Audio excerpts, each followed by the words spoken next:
Good day and good evening, and welcome to the Arcadion, which is, I believe, the general name for the new normal raid. Right now we are on Innocence Shadow EU, so that all the people from Light and Chaos can meet together. Turns out we have 10 players, not 8. So one of them died, as you can see. My best suggestion before we move on from this is, among Ham and Derpy, which are our two friends here, have you both already cleared, or is this your first go? And similarly, among the people in the raid, are there anyone who is like, I'm just going again because it's fun, I already did it on this character? Because if we can find a middle ground where we can get 8 that have not done it as close to as possible, that would be optimal. But I'm gonna need you to say something. With that said, I will start on the quest because I don't know how much dialogue there is and we'll be here all night if we just talk about it. And we'll see when we get to the fighting.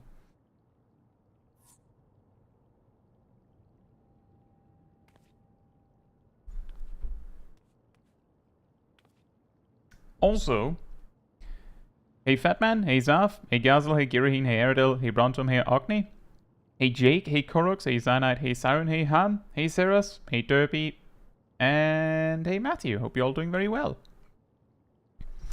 There, I found you at last.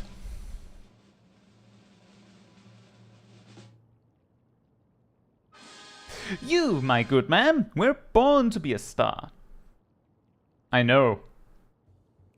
Allow me to introduce myself. I am Metim, Head of Strategic Management at Ascension Arcadia, the premier enterprise for entertainment in Solution 9. Our flagship facility is the Arcadion, our combat arena, and it is there that we host the Ascension Arcadia Championship.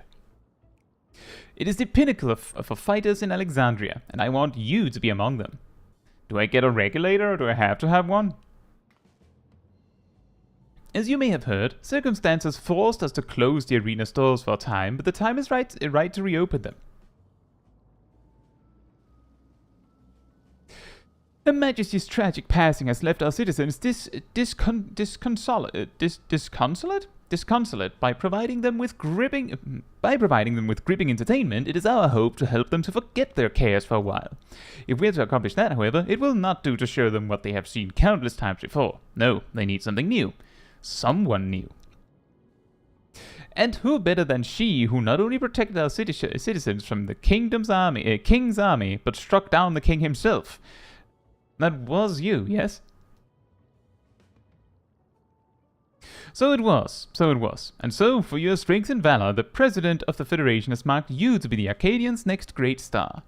Just imagine it, an upstart, the people's protector, arrives on the scene and challenges the Arcadians' mightiest to rise up as grand champion. What could be more gripping, I ask you?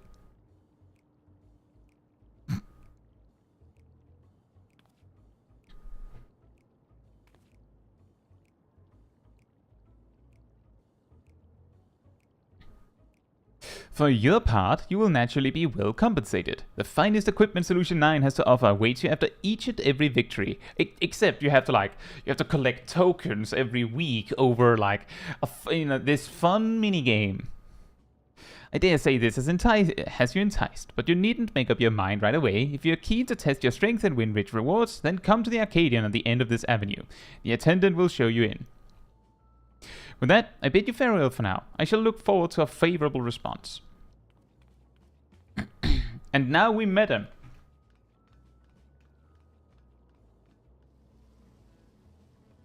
Hey May, hope you're doing well. Robotics double cast. Thank you for the reminder, Ham. Remember to grab your wondrous tails.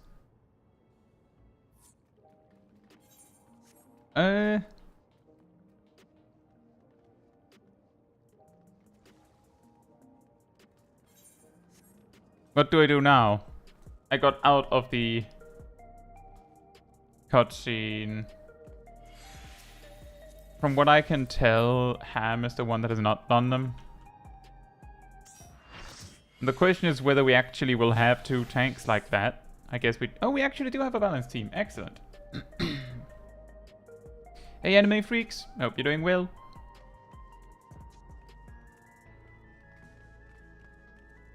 Fair enough, Castle.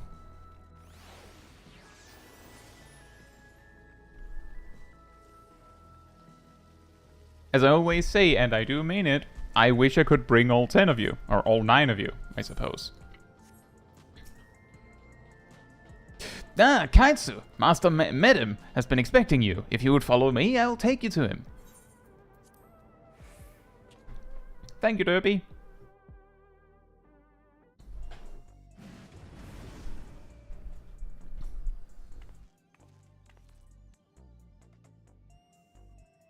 That looked like a new walking animation. You came! By this, I take it you will fight in the Arcadian. Nah, I just came to say no, Labao. Allow me to be the first to welcome you to the fold. Now then, I shall explain to you...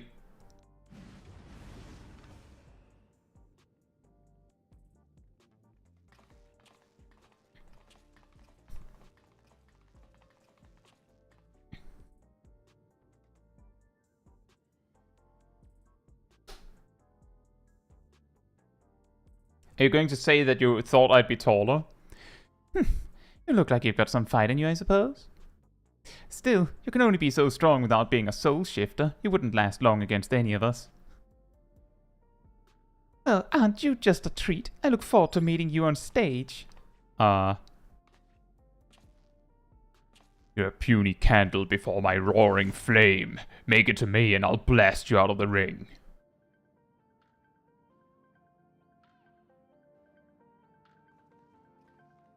You know I bring 7 other guys with me, right? You do know that, right? It's in the contract. It better be in the contract, madam. Those are some of the fighters you will face. They are all characters, as you can see, but I hope you do not take offense at their words. Consider it their way of welcoming you. Now, where was I? Ah, yes. As I have mentioned, the Ascension Arcadia Championship is a fighting competition. The realm's mightiest duke it out in a bid to become the Grand Champion. The mightiest duke. I've no doubt that all Alexandrians would be captivated by your journey as a challenger, and cheer you on as you fight your way up the ranks. And speaking of ranks, the fighters of the Arcadian are divided into 3 tiers: light heavyweight, cruiserweight, and heavyweight. The ultimate objective is to become the undisputed champion in all the tiers, and thereby rise up as the Grand Champion. As a rookie, your campaign begins in the light heavyweight tier, where you must defeat your 3 rivals ranked therein. And... goodness gracious me, I almost forgot to mention the most important thing. The Arcadian has its own repository of feral souls, which our fighters utilize in battle. So potent are these souls, they alter the fighter's very forms. Lest you wonder, it is the potency of the souls employed that separates the championship's 3 tiers. Okay. Like that guy. Remember that guy? Now, I'm given to understand you do not use a regulator. Even when you faced the king, you did not rely on souls of any kind. That is most impressive indeed. Be that as it may, it would be egregiously unfair for you to compete with naught to balance the scales. Fortunately, here at the Arcadian, we also have the souls of former champions in storage. We'll use them to create allies to fight alongside you. You can do that?! That's incredibly convenient! And to make sure they work with you like a well-oiled machine, we'll draw upon your memories to fine-tune their appearance and abilities to your liking.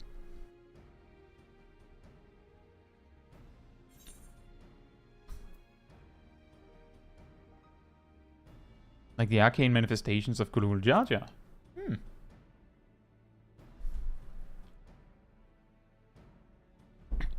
My, such marvelous magics exist in your world? Intriguing. Electrope is the medium employed here, but I dare say it is similar in bringing forth a temporary simulacrum. And for the purpose of evening the odds, I believe 7, conveniently, of these simulacra should suffice. What do you think? Well, 8 would be far too many, and 6 just won't do. Using souls for entertainment is wrong.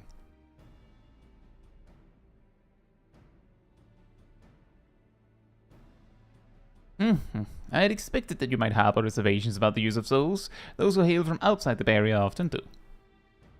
And so I have a proposal, an additional incentive if you will. For each victory you claim, I shall release the souls of those who fought beside you. You, my friend, would be the star who brings fresh change to the Arcadian. So what say you? Are you willing to fight under those terms?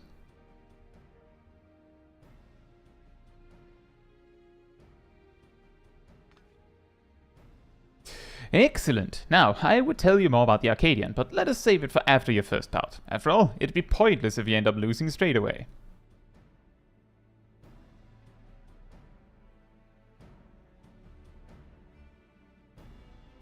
And before the last boss of Tier 8 is Cruise Chaser, well, Tier 2. With that, I officially welcome you as a fighter of the Arcadian. When you are ready to take to the arena, you need but say the word.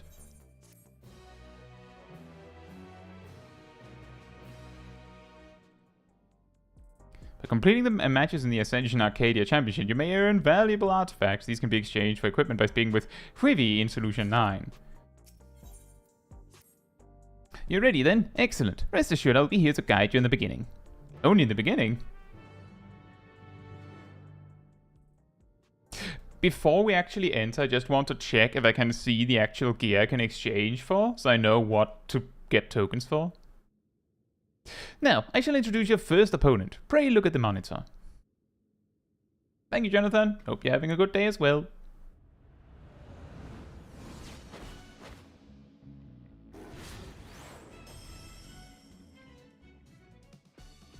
This here's Black Cat, feared as the Claw in the Dark. That's right, she's the one who took your measure earlier. While she's still a rookie herself, you'd be wise not to underestimate her. She has real talent and is expected to go far.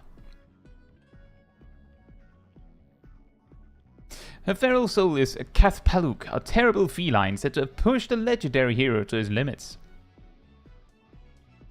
With its power, she becomes unimaginably nimble, and her very claws can rend steel. You'll need to keep your wits about you.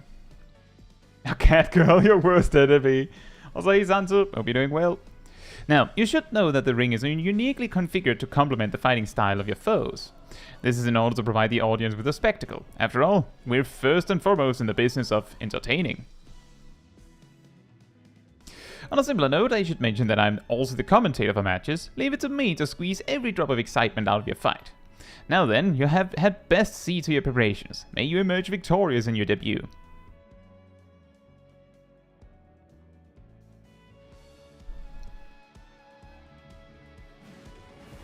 I'm glad to hear that, Santo. From what I could see, it looks like they, kinda tried to make it feel more like Endwalker Monk. And also they fixed the jank, right? they fixed the little oopsie whoopsie with Dragon Kick. Alright, Matthew, thank you for checking in.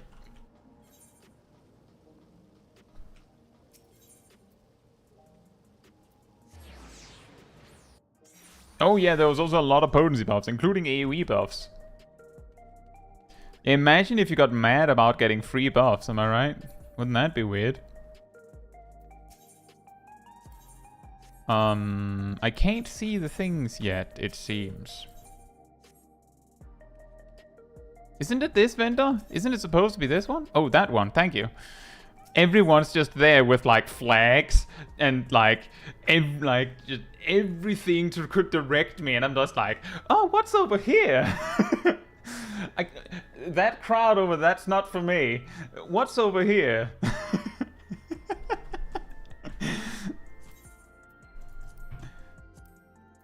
Let's see. Not great.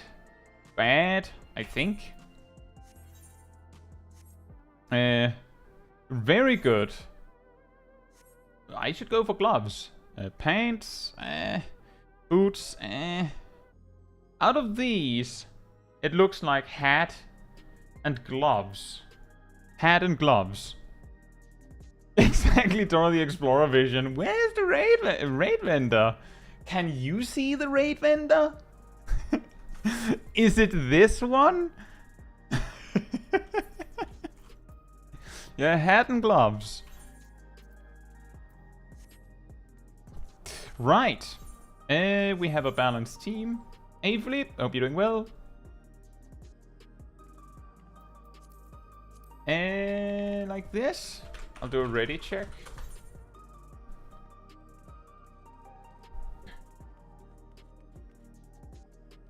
We're just about to get into the raid, Philippe.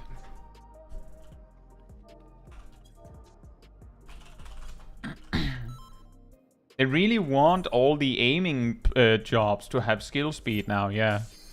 Really weird that.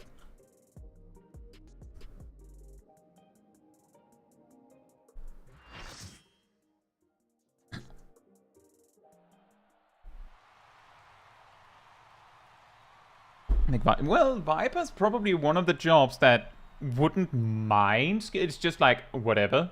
But wouldn't mind it. It's not too bad. Just mildly whatever.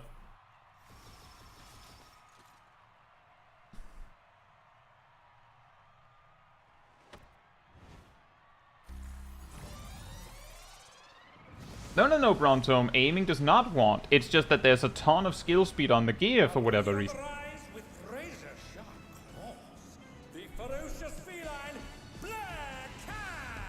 They're ferocious. That's a ridiculously long claws. Are you sure that's not going to get in your way? Are you serious? I brought 8 swords, 1 on each finger. Enjoy, Siren. Oh, they retract. Very. Where did they retract to? What happened to her pants? Well, one of the legs grew and the other one didn't.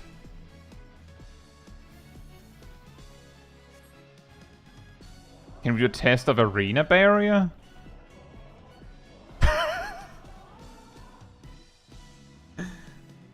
Yeah, guess we're all jumping.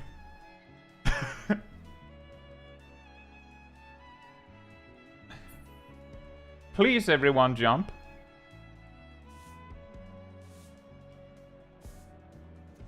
And also, don't pull immediately. Let the ham do their paintings again.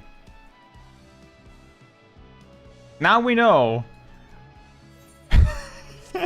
Yeah, Derpy's at the exact same time as me. Now we know.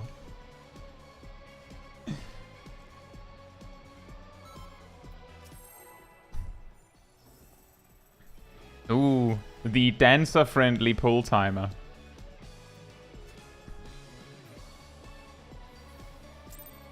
This does have a...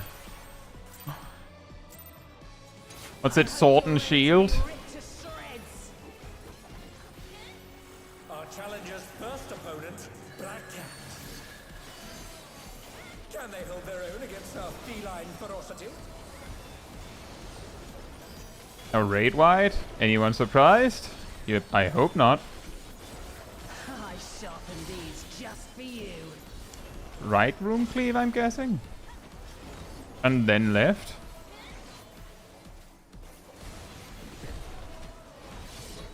Beautifully dodged.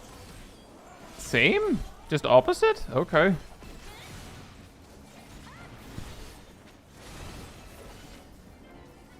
It'd be pretty funny if he said beautifully dodged after half the raid gets killed by it. Nailed it!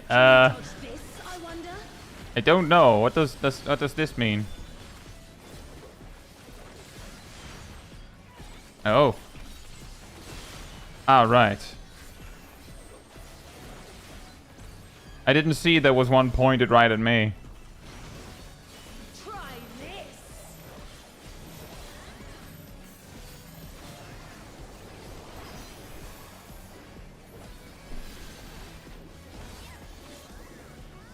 He comments on it if people get hit. Okay, that's great. I would hope that would happen. it comes. Black Cat's lithe and lethal maneuver.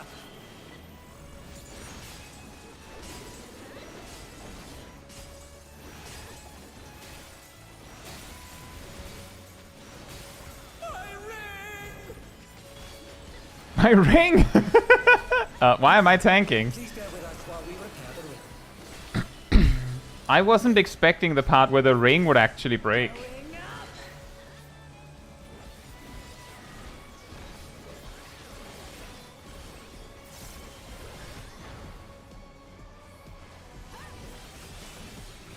Oh, that is important.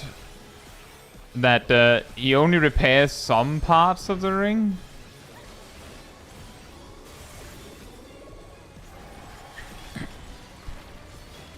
Oh dear, the challenger's fallen out of the ring. No, I'm good. I'm here. Wait, what? They're back on their feet. What? Can we control where she swings? What's happening?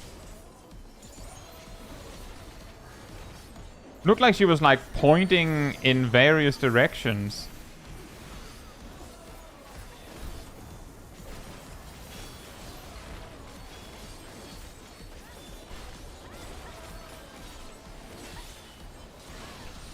They're still in it, but for how long?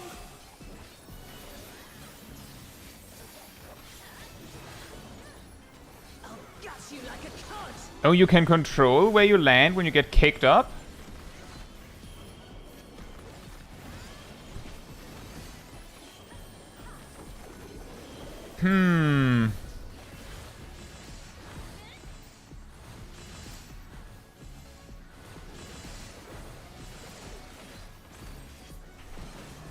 That was an insanely long remember this sequence.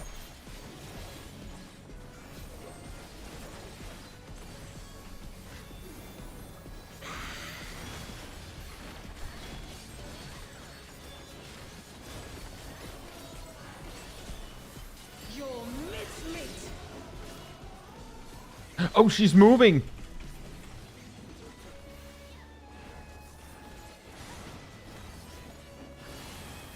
A vicious blow. Oh, that'll leave a mark.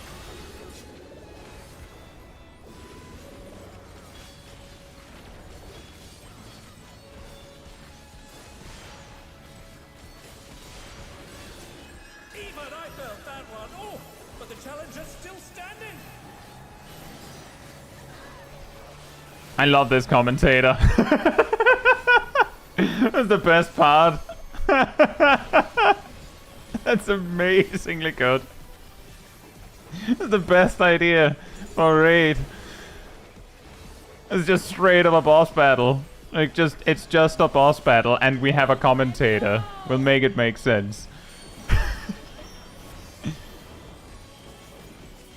I think the spot I'm at was targeted twice. And they're done. Is it over already?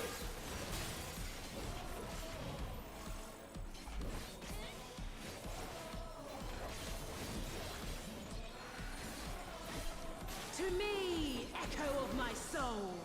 Yo, what? To me? Me?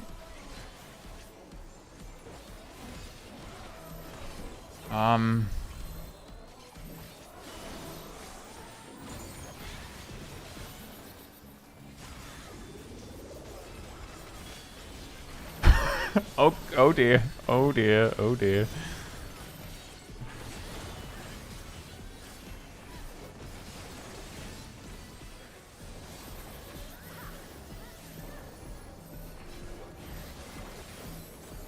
That is a hilarious mark. When you get yeeted, you'll land there, complete with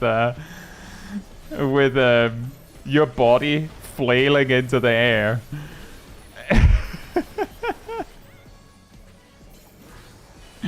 Fall Guys fight design. Yeah, you're right. That is a good point. It's kind of like that. If only there were multiple floors, eh?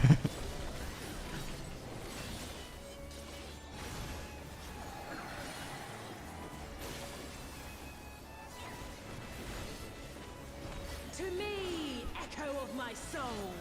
To me, echo of myself. Kind of.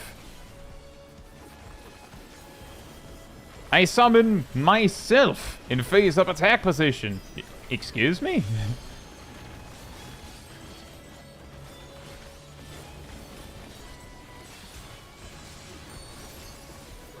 Oh, that is weird. Ow. Is she moving? Well, she's not moving this time.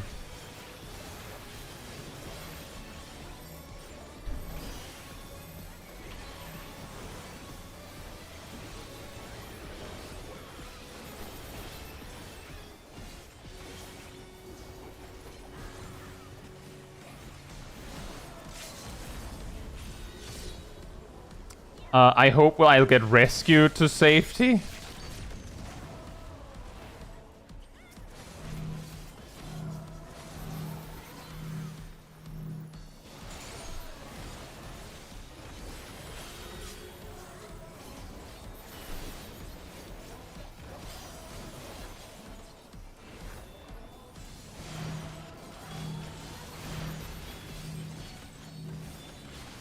Amazing! The challenger saw straight through it!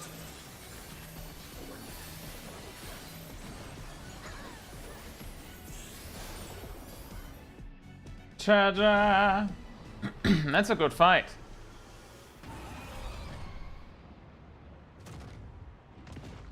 It's fine, Cyanide. I don't know if you know. I don't know if you noticed, but whenever the boss was like, "Remember, like these 15 things,"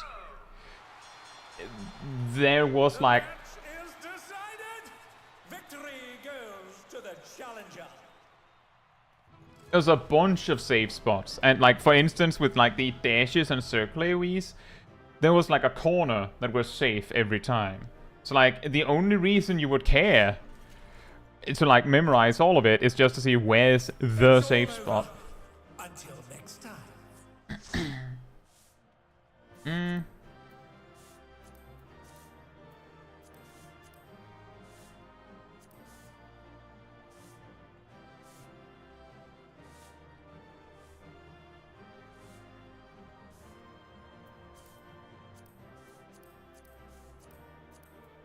Guess I'll just have to come back if I don't win anything. I'm pretty set on which stuff I want. By the way... Oh, never mind. A hat!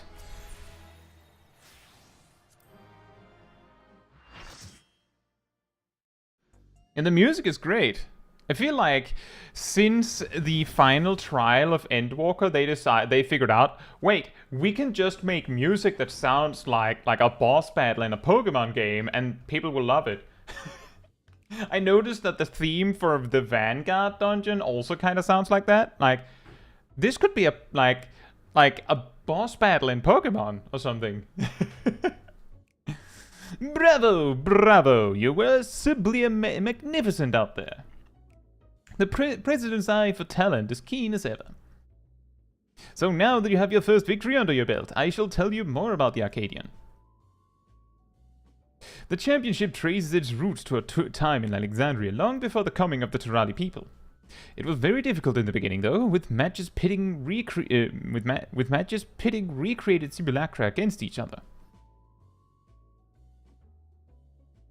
It is one token, one token per boss per week.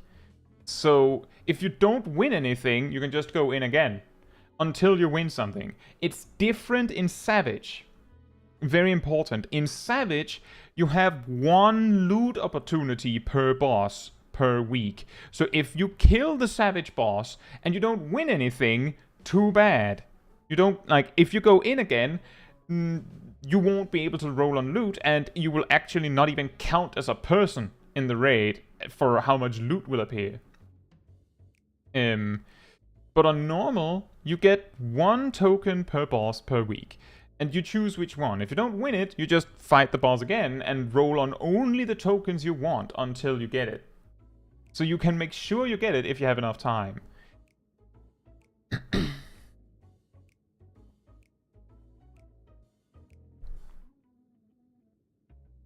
Well, the thing is, Raze, I don't know if I want the chest piece. That's why I'm going for a hat and gloves.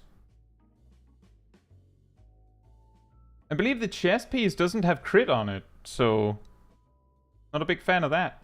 Although crit is still not in hyper value mode, so I suppose it's not that bad. Eh. I don't think I'm doing Savage on day 1 anyway. That's right, the very same that fought at your side, but with the advent of soul-derived resuscitation, battles to the death between living combatants became the norm, and all without any actual deaths. The contest evolved once more after Zoralja was made king. It was he who proposed the use of feral souls to enhance one's flesh, leading to the technology for it being devised. So it was that combatants took on the power and likeness of beasts, and the audience experienced newfound heights of excitement. However, when Zoralja raised the banners of war to embark on his conquest, all feral souls were reserved for the army's use. We had no choice but to suspend operations at the Arcadion. What happened afterwards, I believe you know. Having gone mad, the king was vanquished by your hands, and shortly thereafter, our beloved queen was taken from us. Though we are thankfully safe now, sadness and uncertainty darken our hearts.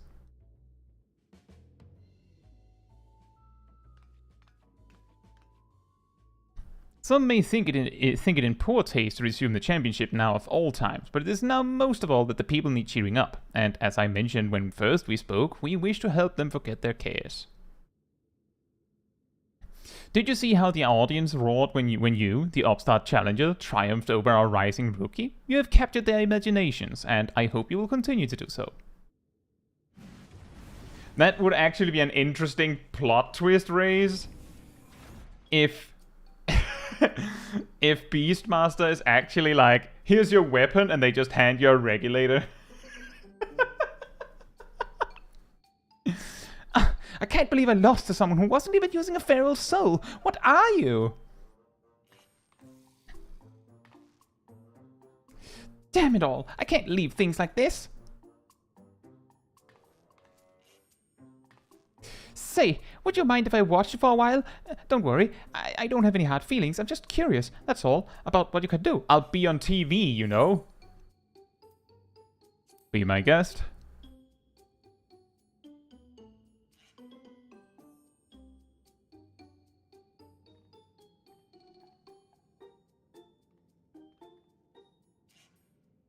Bronto, on normal, you can go again as many times as you like until you win 1 token from any of the bosses. Once you win the token, you're blocked from like getting more loot until the next week. On Savage, when you beat the boss, your loot opportunity, so to speak, is spent, and you have to win whatever drops right then and there. If you try to go in again, you won't be able to get loot. Like, even if stuff drops, you can't roll.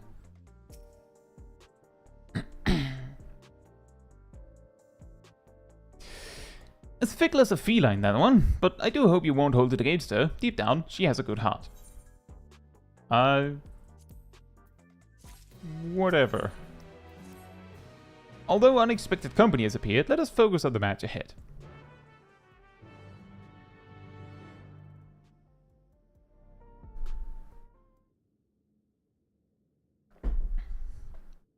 Yeah, at the start of a raid, of an expansion, gearing is really weird, because sometimes if there's just not enough crit on the gear, then suddenly you don't want crit.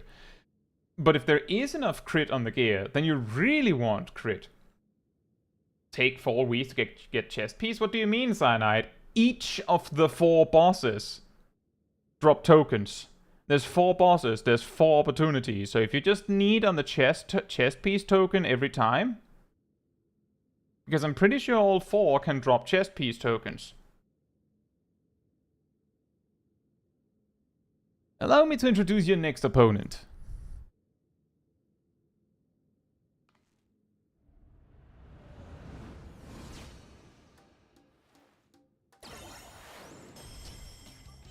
Does she turn into a bee? This is Honey Bee Lovely, the darling of the Arcadion. It's weekly, Bronto. As you can doubtless guess, she utilizes the soul of a bee, an extremely venomous one at that, but rather than her poison, you should be very wary of her ability to charm all before her. It's also a weekly reward, Bronto. For in addition to her winsome charm, which serves her well as a songstress, she can produce the pheromones of a queen bee to enthrall even her foes. Those who fall under her spell delight in the torment she unleashes upon them. Which is why the audience will be spectating via special contraptions cloaked in holograms. It wouldn't do to have hundreds of people be enthralled.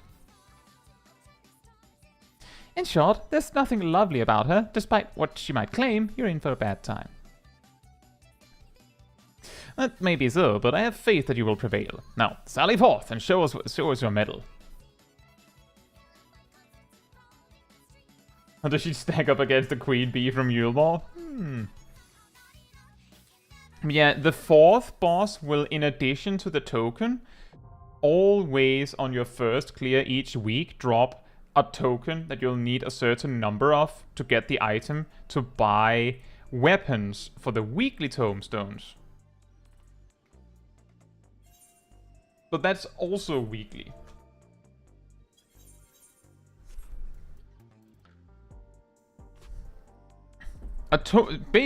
Well, I say a token because I don't even know if it's a blade this time. I don't know if it's a blade.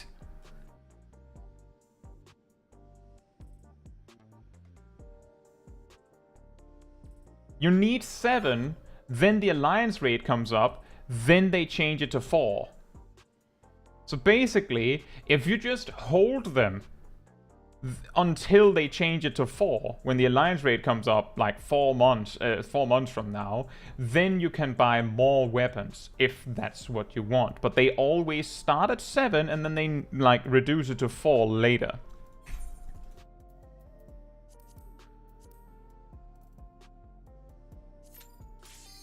It is a blade. It's a light, heavy, hollow blade. This looks like Fall Guys.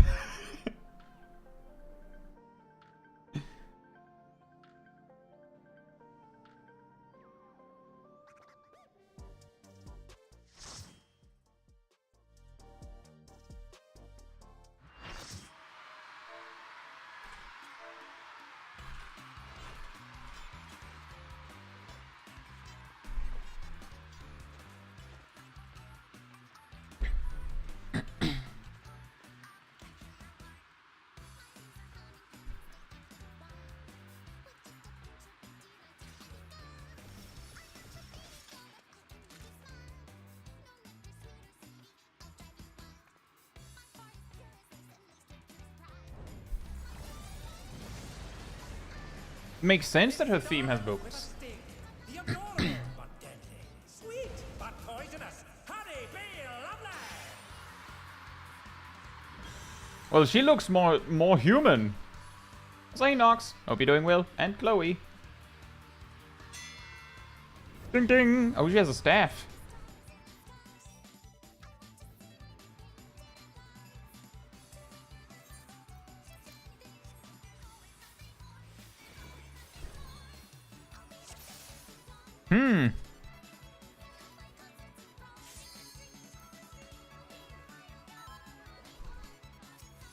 Makes sense that her theme has vocals if she's a songstress.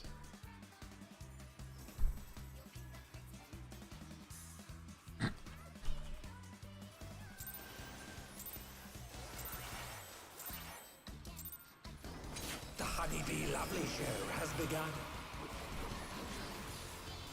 Let's put on a lovely show for the audience.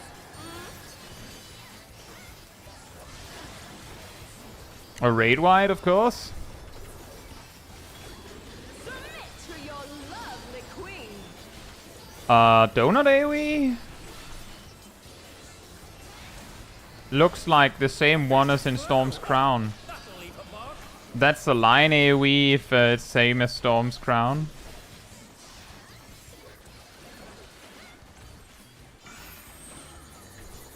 I think it's a tank buster. It's a double tank buster. Wait, only one of them got a dot?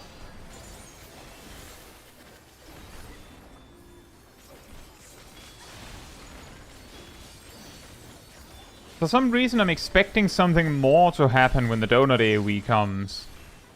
Hope you're ready for me to steal your heart. Hey, Katja. Hope you're doing well. I'm having fun. Now to savor the sweet sting of Honeybee's charms. What? Oh, she's definitely feeling your love. Can the challenger resist the irresistible? I know I can't.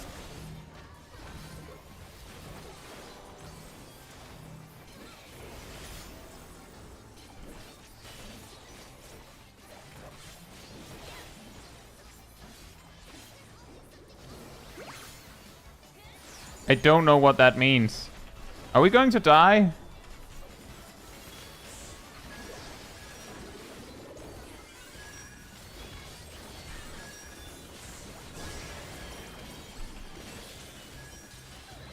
Ah. Yeah, I wasn't sure if that was going to fly.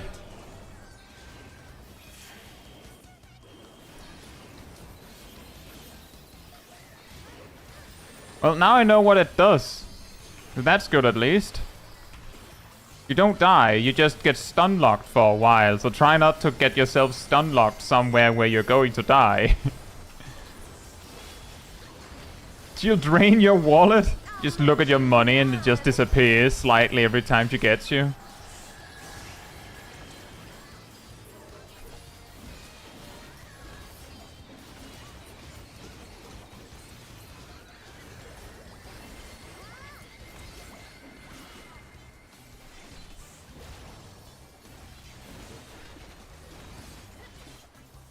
Is everyone having a good time?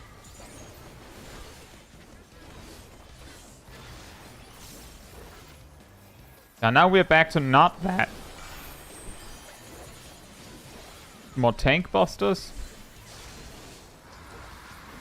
Hey Meowster, hope you're doing well. A little taste to make it interesting.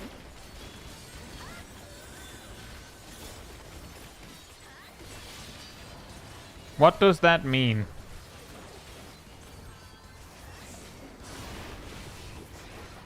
Oh, what does that mean? The spread markers resolve slower. Here comes our fearsome venom strike! No hard feelings if I kill you?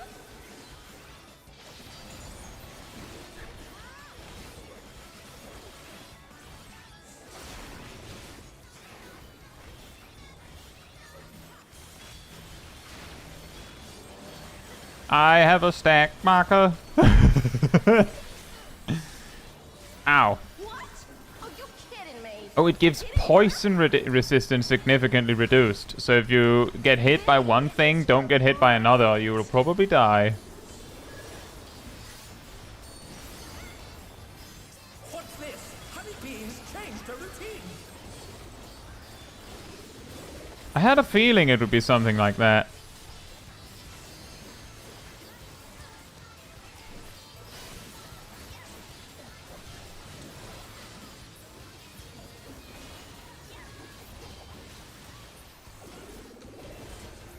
I can fix. Oh.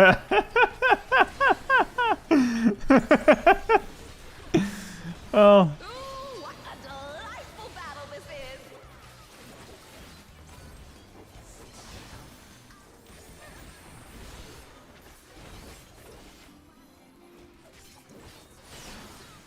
I'm sure she'd want you to feel that way.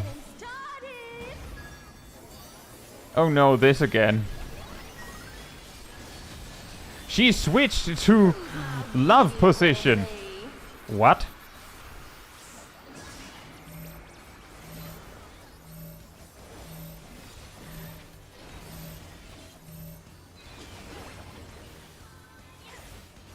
I think what we're supposed to do is at most one person per spot, so we don't get too many.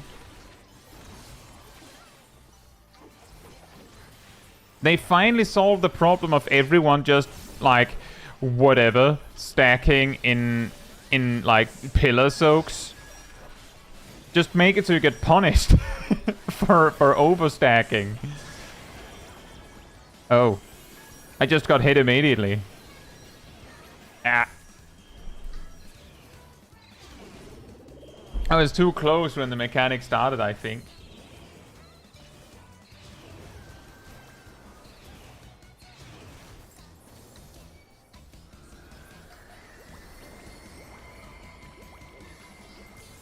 Uh-oh.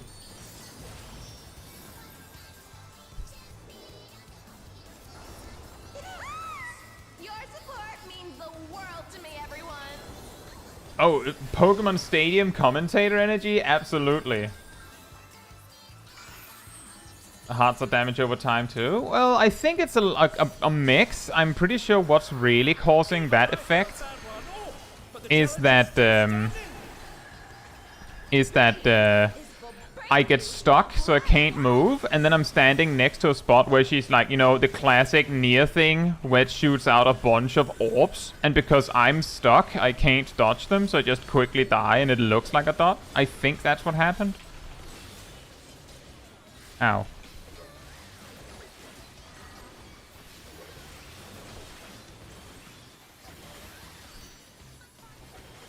Now, well, I have a dot, so I'm going to die.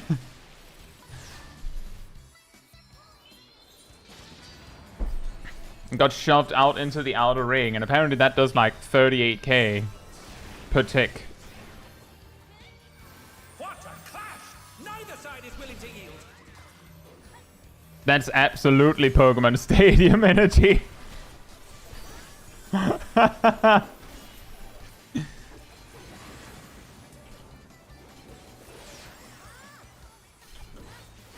Licky, it's been a while. Hope you're doing well.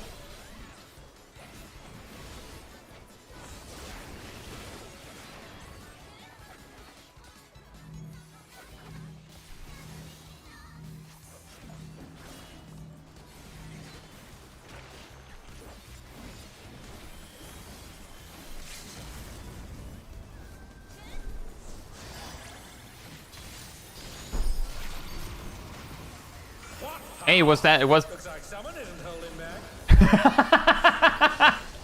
back. The commentator commenting on the LB.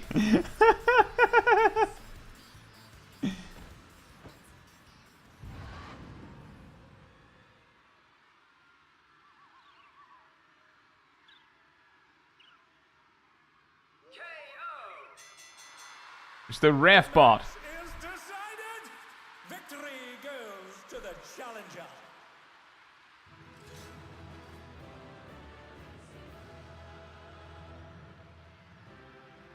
Well, that makes sense that he would comment. Like, it seems like they've made it so that he comments on basically everything.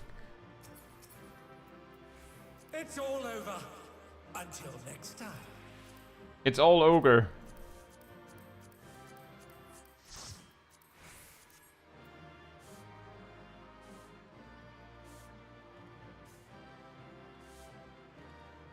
The first boss? This was the second boss.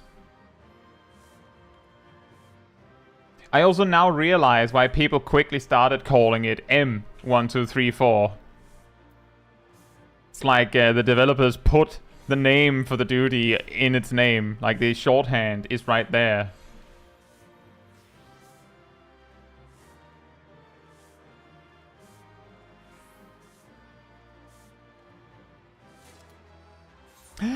I can already buy a hat. It is very fun, even if I died like 3 times. The dream of Raz is over. What a performance that was. I knew you could do it, my friend. To think you actually managed to take Honeybee down? You're the real deal. With this victory, you're now eligible to challenge the reigning champion of the light heavyweight division, also known as the medium division. And as eager as I am to see you claim the crown, it will take some time to make arrangements for the match. While you wait, why not go find yourself a second? That is someone who supports you by gathering information on your opponents and giving advice on your training. Wait a second, if she needs a second, then please let me do it. Oh, that was easy. Those who lose aren't allowed to fight for a while, so I'm free. But above all, I'd like to see the person who defeated me defeat everyone else too. As an active fighter, I suppose you would know your opponents better than most. If Caetsu is willing, then I certainly wouldn't object. I'd be happy to have Black Cat in my corner. She does not like Pixelmancer? Yeah, I could imagine. I had a hard time getting melee uptime as well, which is a good thing, actually. You won't regret that. You won't regret this. Now, if I'm to be your second, you ought to know my real name. I'm Yana. I look forward to working together. Alright. Yana. Let's head to my gym. It's a bit messy, but it's far more comfortable than in this dreary old place. As you seem to have everything well in hand, I will excuse myself. I shall see you again when it is time for the match.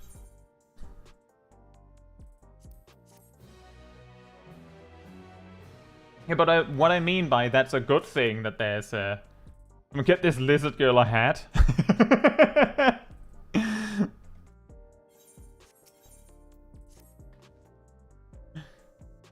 Right then, follow me. The gym isn't too far from here. How far is it from here?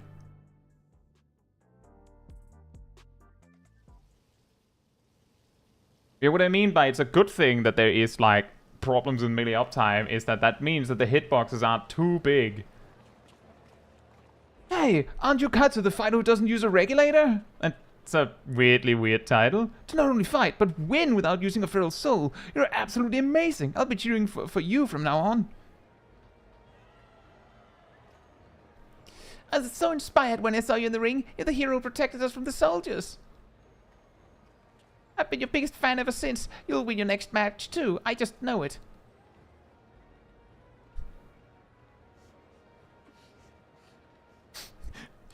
You heartless fiend. How dare you embarrass our sweet honeybee like that? I hate you. And then the Lala fell in the corner like, hey! Enjoy this feeling while you can, new blood. You'll be begging for mercy come your next match.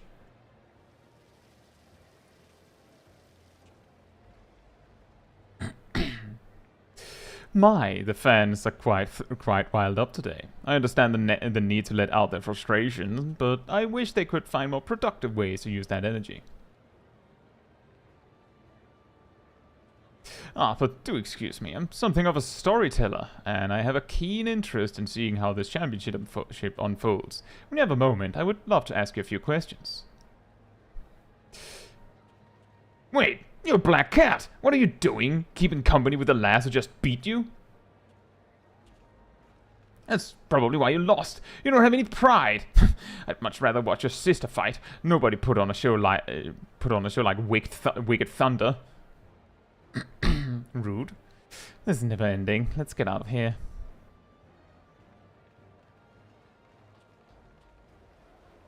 Fair enough, Derby. In the worst case, you can just come on over if we need a guy. Right?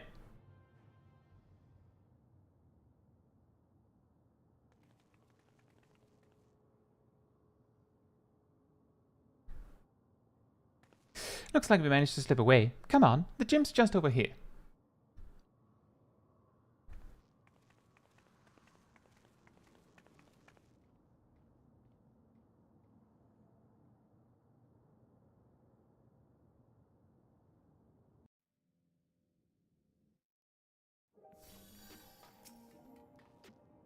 And here it is. Tri-Tails Training, the home of Alexandria's finest fighters. That being said, I'm the only one here at the moment. It's also my actual home. The first floor is where I live, and the basement is where I train. Now, don't be shy. Go on in and make yourself comfortable. Another loading screen. Another cutscene. Those are striking dummies. I have those at home.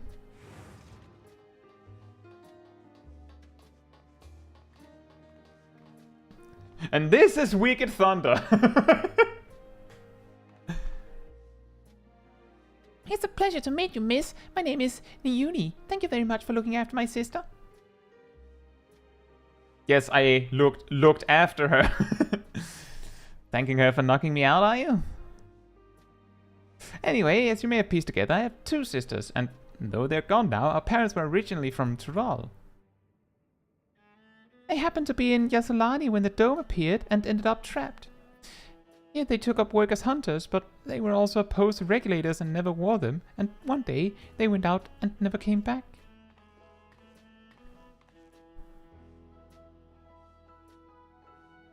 Truth be told, I became interested in you because you reminded me of our parents. Like them, you are averse to using souls. We, on the other hand, don't see such a problem with the practice, so at our sister's urging, we started wearing regulators after mother and father died. It's only because they weren't wearing regulators when they passed that we can still remember them. Whether we're better or worse off for it, I can't say. I was too little to understand when it happened, but I've heard the story from my sisters, so when I see you fight, I can't help but feel anxious. Caetsu, I say this knowing your stance, but won't you consider wearing a regulator in matches? If only to revive yourself should the worst come to pass. I'm afraid you can't change people's minds when it comes to soul use, Nayuni. It's a question of culture and upbringing. But rather than talk about such things, we should celebrate. You've won 2 championship matches now, Caetsu. This calls for drinks. We've only got energy tonics, but it's the gesture that counts, right?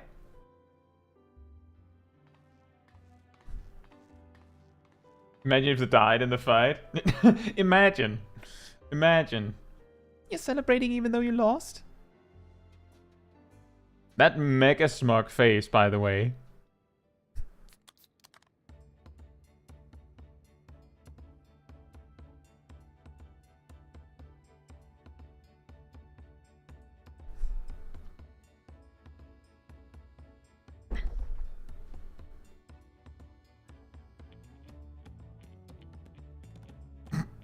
With the whole conversation, we just stand there with the energy drink awkwardly.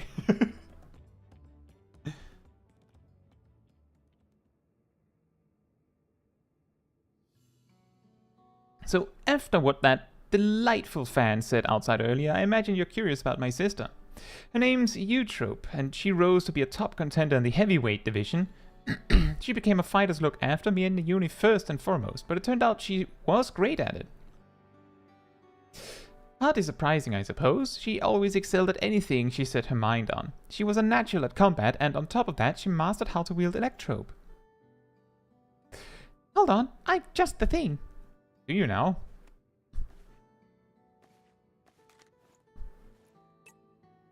I've just a thing. It's a TV remote.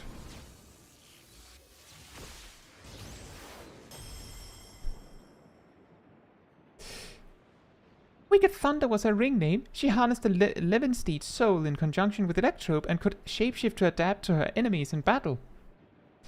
I'm confident enough in what I can do. Eutrope herself taught me how to fight, but I could never emulate her fighting style.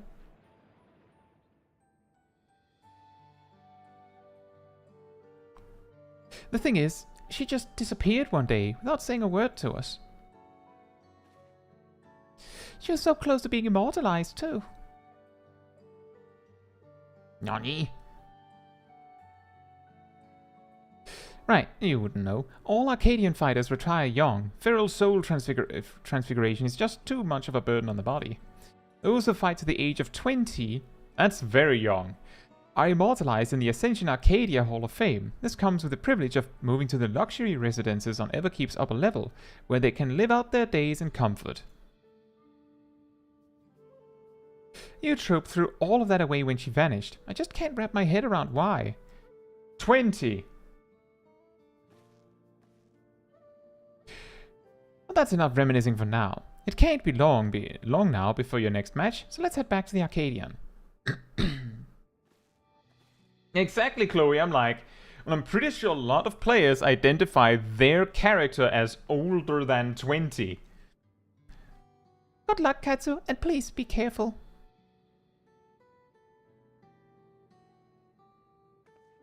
Hey, Lana. Hope you're doing well.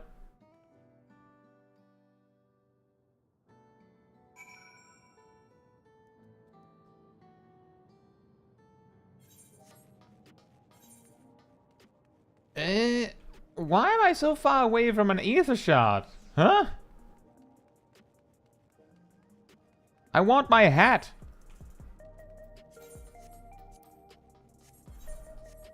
Give me your hat.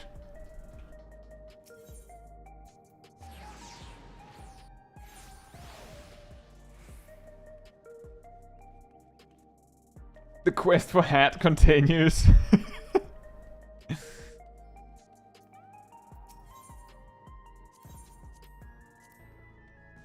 At least it has crit on it. Not a big fan of the skill speed, but it's probably fine. That looks ridiculous. This also looks a little strange, and I can't dye it. That's not happening. That's not happening.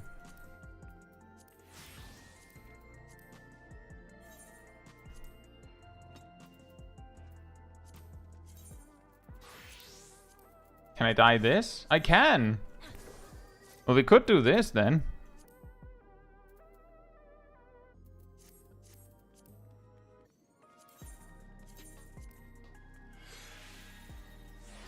Just to try it.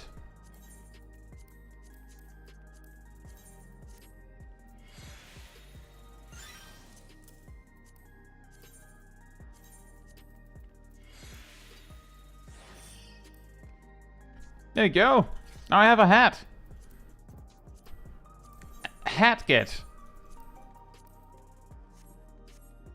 That is correct, Ilana. It was more the principle that I had a small hope that maybe it could be dyed, but even if it could, it looked a little strange. But this kind of works, doesn't it? It's a slightly different shade of pink, but it's close enough.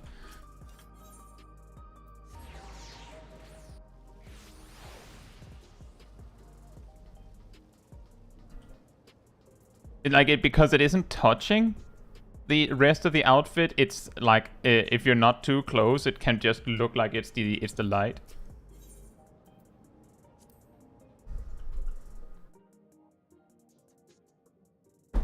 I forgot to meld anything in it.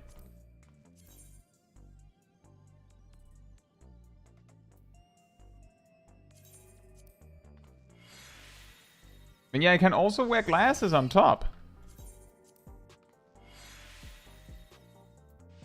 Imagine being able to wear hats. Well... Here we go, Caetsu. I'll do my best to support you as your second. Hey, Lexi. Hope you're doing well. If you win this next fight, you'll become champion of the light heavyweight division. Let's give it everything we've got.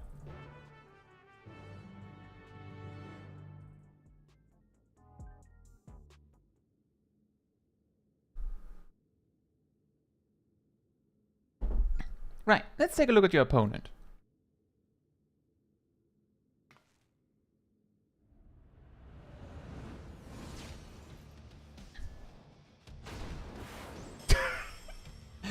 Wow.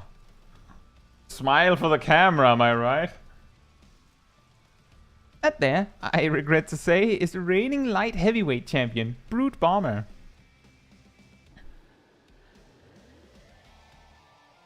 He uses the might of the Bomb King to ignite all that he touches, but that'll be the least of your worries. He's a dirty fighter who'll do anything and everything to win. The rules be damned. Countless of his opponents have had to be carried to the infirmary.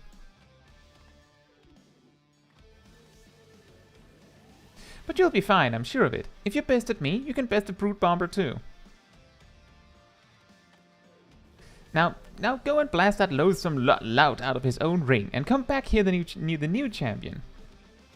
I'm just thinking, why only him causes people to go to the infirmary? Like, what does he do different?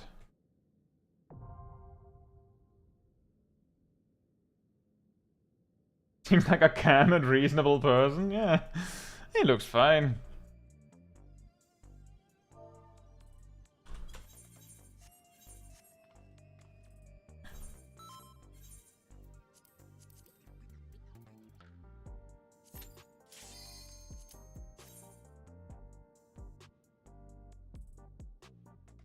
Round 3. Fight.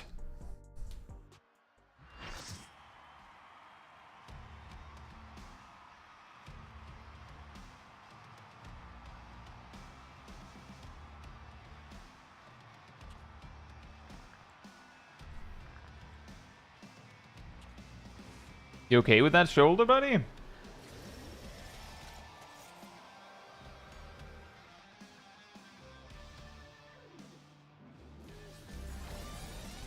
Hi, Gyarados.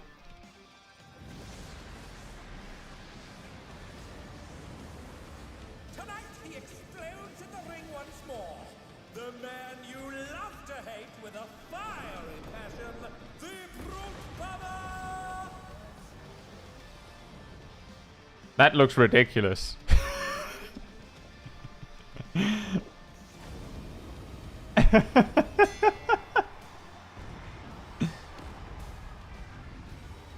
And he decided Speedos. Yeah, exactly. It's Akuba. It's basically Akuba, isn't it?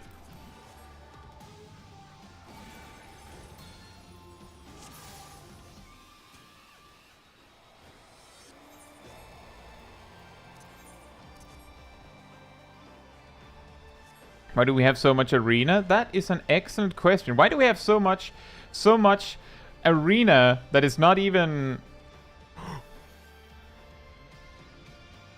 That's a lot of damage.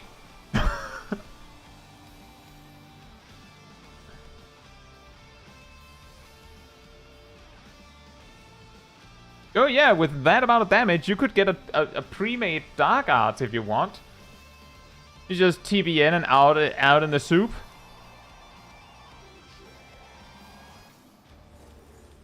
There you go. Wow, that's a lot of damage. Soup time.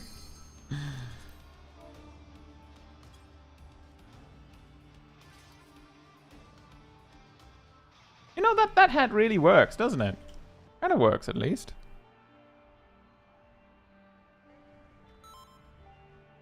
Is it just me, or is the light coming from below quite hard?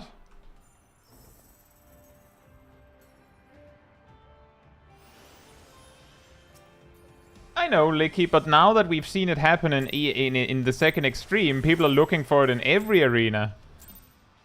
I'll blow you to smithereens. The Brute Bomber has muscled his way into the ring.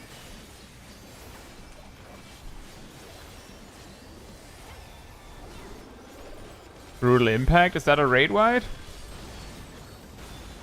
2, 3, 4. And a tank stack. Even I felt that one. Oh, but the challenger's still standing.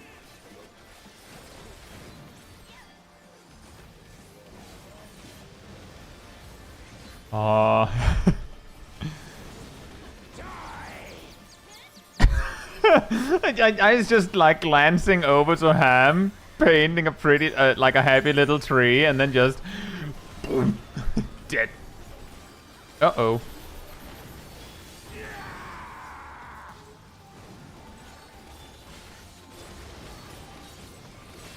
I have some sound glitch right now in my headphones. Hopefully you can't hear anything, but I'll have to fix it if and when I die.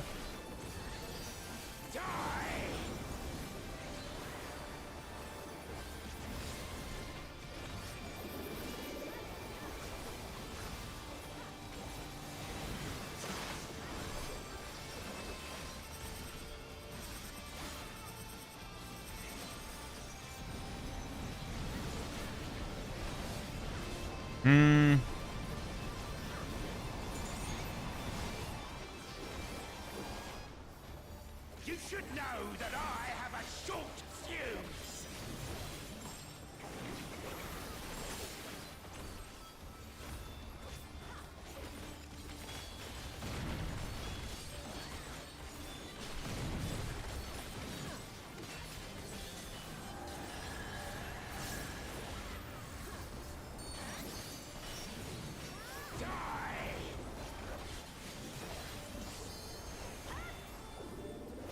Oh, 90k reawaken direct crit. That's fun.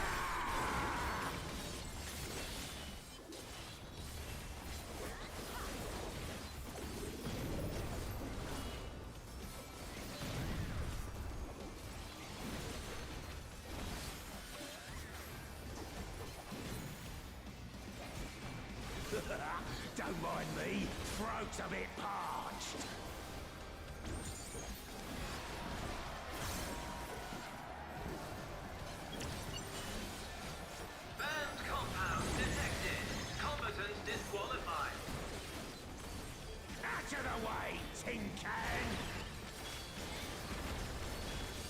word! He just assaulted the referee! The scoundrel! No more distractions!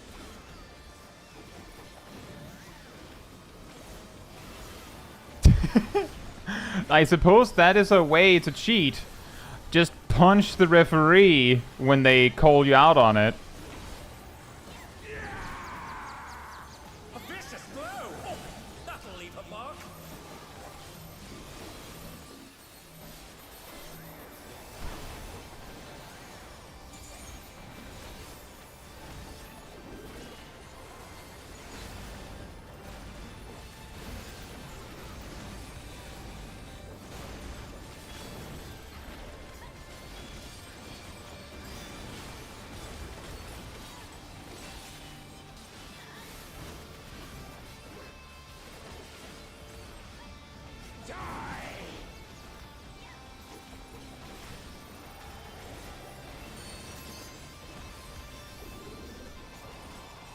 Mm-hmm. I can't lose! I won't!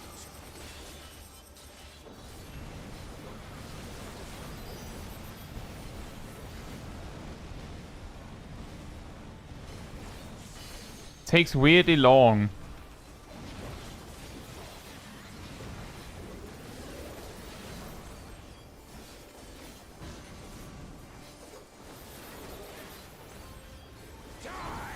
Die!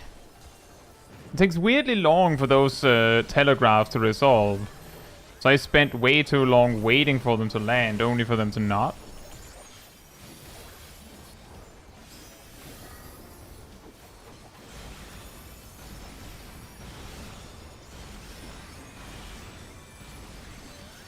So far, this fight seems a lot easier than the second one.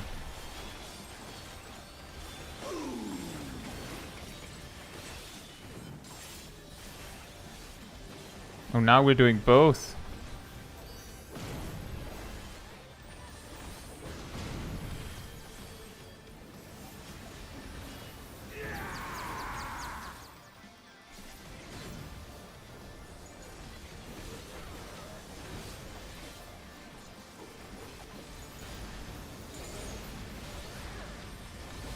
They're back on their feet!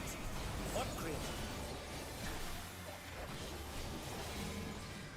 Knuckle sandwich. I just realized that's what that's called. Interesting name for a move.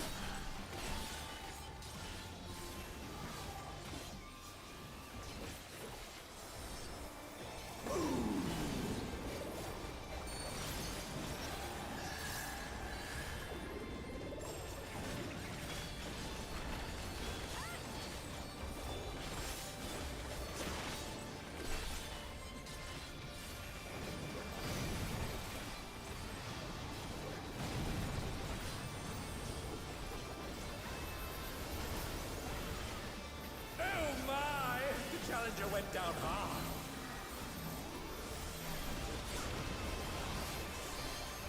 Wow, that was a lot of damage actually. They're still in it! But for how long?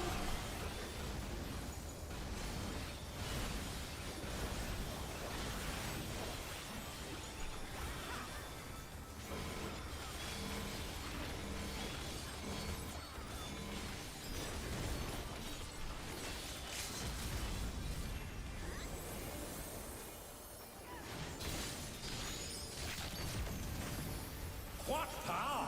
Looks like someone isn't holding back.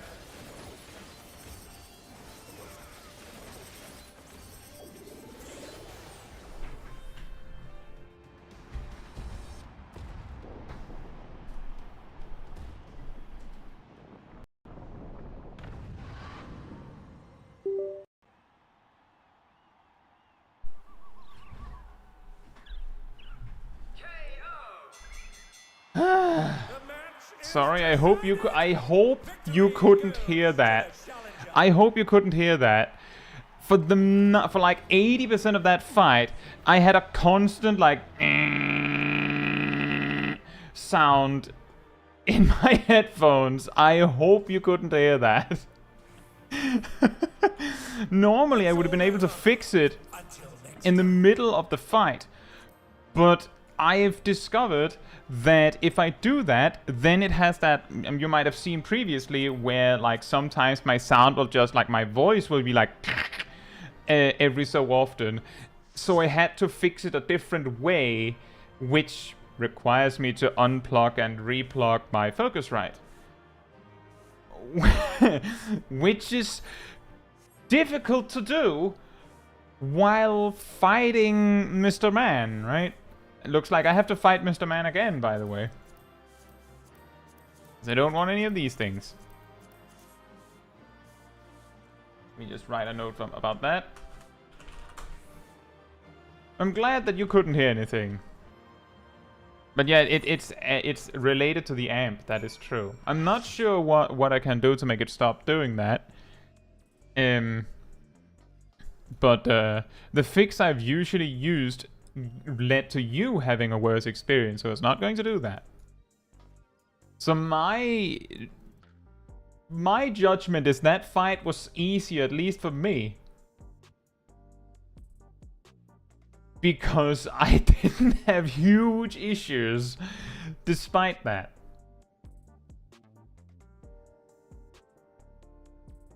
The ref randomly came back after the guy was knocked out? Oh, weird.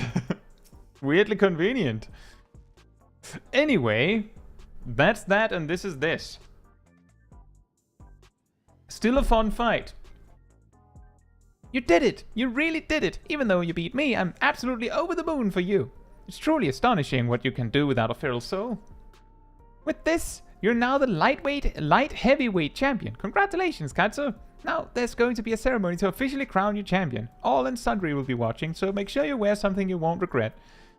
I'll wear this hat! Ready, are you? Then let's get on stage for your big moment.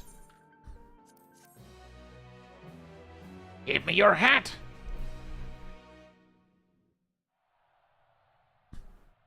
Biscuit Maker. No, which one was Biscuit Maker? Was that the second boss? My fellow citizens, we are gathered to recognize a new champion in the Arcadian, a rising star who shot to the top of the light heavyweight division at breakneck speed. Without further ado, please give a warm welcome to the Woman of the Hour. Right, it's the Black Cat's one, the Biscuit Maker. It's pretty good. The unstoppable upstart, the unenhanced but unbeatable, the one and only Caetsu Chaiji. Little old me comes out.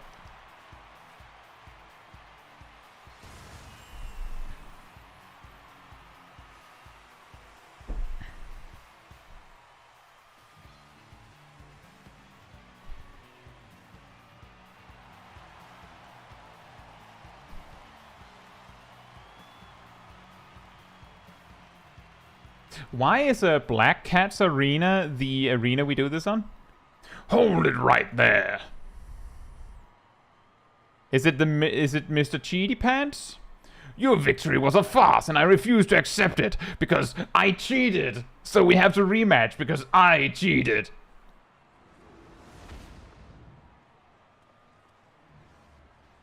Oh my, it appears Brute Bomber is unsatisfied with the outcome of his match.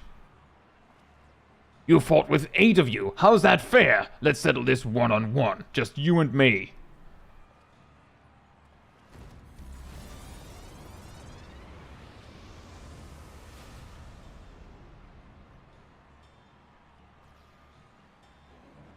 You're one to talk about fair if it's supposed to be a one-on-one fight. Fight without your bloody bomb, King.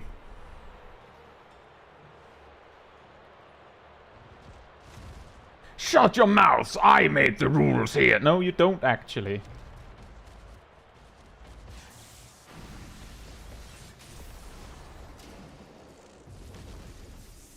Womp womp. What in the world just happened?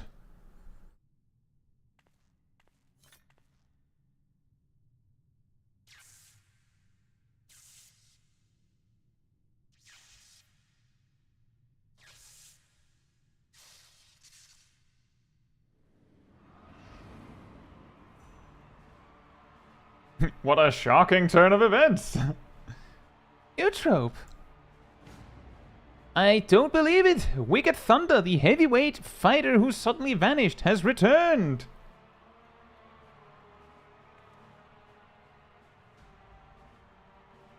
I will have your soul. Prepare yourself. You know my soul doesn't do much? What's this? Wicked Thunder has just challenged the unstoppable upstart.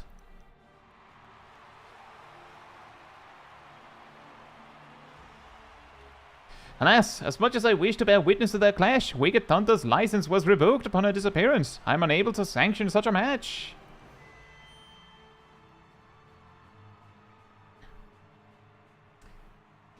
Intriguing. Most intriguing, someone said. This voice, it's the president! I will allow a special exhibition match. Prepare Wicked Thunder's ring, and prepare yourself, Upstart. Rude. You heard it, folks. By permission of the president, a match will be held. Who will emerge the victor? Neoteric Witch or the Unenhanced Warrior? I'm a Viper. This is an event you cannot afford to miss. Obama. The president.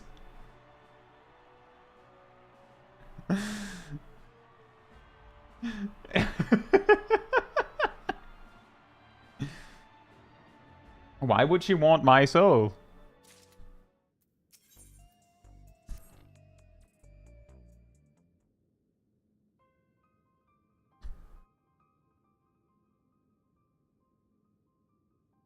Eutrope, where have you been? And why have you come back now? Wouldn't you want the pinkest soul ever? You know what? Fair point. I'm sorry. It's just I wasn't prepared to see my sister like that. It's a shame your big moment was spoiled, but now that the match's been decided, there's nothing but to prepare. As a former heavyweight fighter, Eutrope's more than a cut above everyone you've faced thus far. Even so, having seen how quickly you've climbed up the ranks to become champion, I reckon you're far from overmatched. As Nayuni mentioned, Eutrope, or rather, Wicked Thunder, harnesses the Levensteed soul and employs Electrope in battle. Her rings are a recreation of an imaginary city designed to allow her the full use of her powers. Her bouts are notoriously so dangerous that there isn't even seating for spectators. And while she's my sister, I'm your second, so you go out there, Caetsu, and you win this.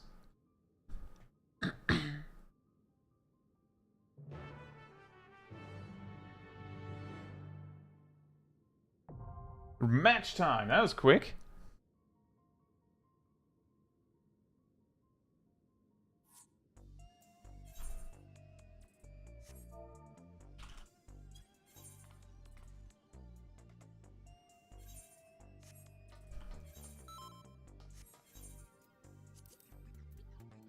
Choom!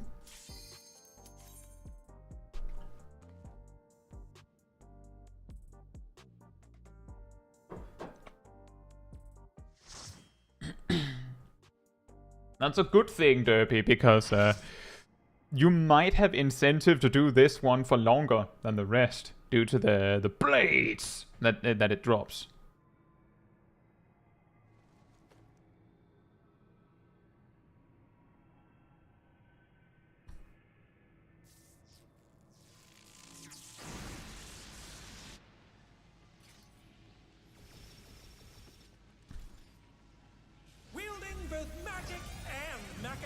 She's a witch for a new age, the wondrous Wicked Thunder!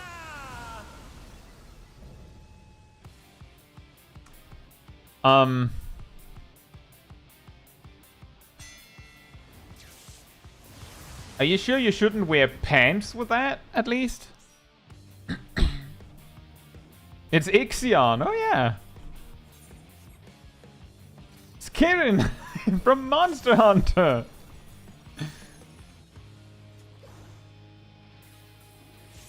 Wait, are we walled in? We're not. Also, lyrics. Her theme has some lyrical callbacks to Ramu's theme. Nice. That's Fixion.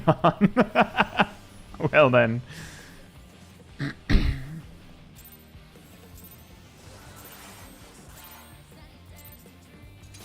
is nothing personal, but I must have your soul. Wicked Thunder has returned to the ring!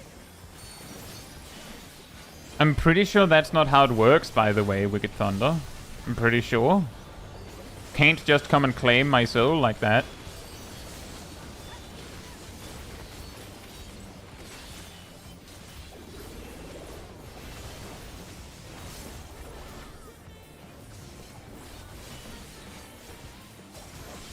There is no limit to Electrope's potential. This reminds me of Hades. In a different way.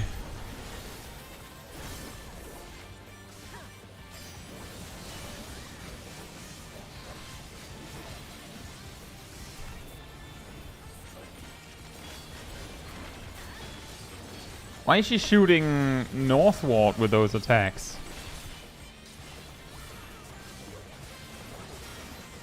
Electrope has many uses.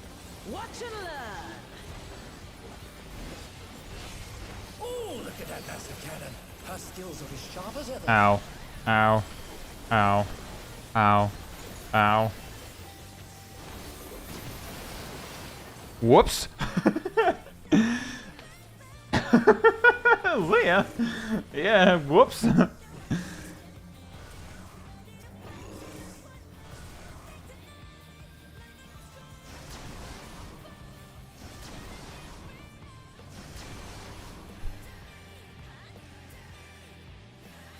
I didn't expect it to delete the arena like that.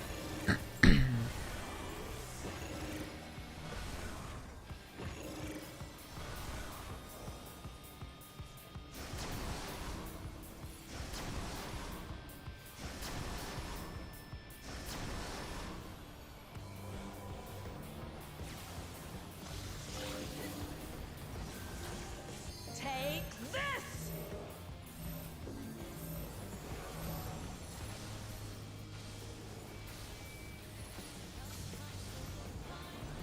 She just threw away the giant cannon, by the way. She decided she was done with it. One needs wings, one needs simply make them. You can fly already. Oh, wickedly divine!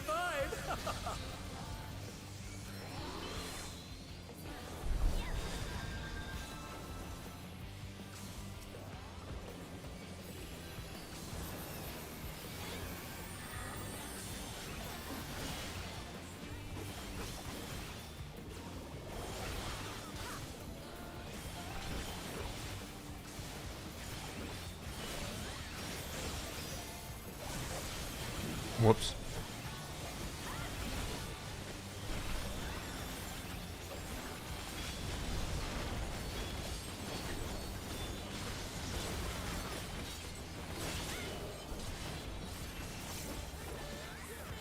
Wrath of Zeus. Okay.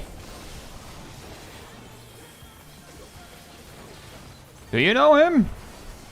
Is he here How's this? in this world?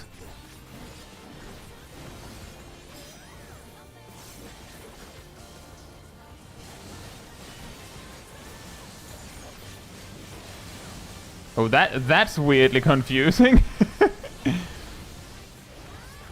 they're down! Is it over already? Now just one of us are down. Relax.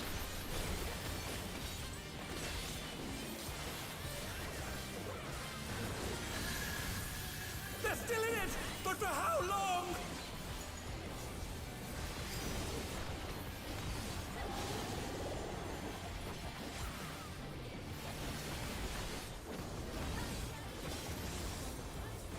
I'm coming over. Is it cannon time? It is cannon time. Okay. I'll erase you.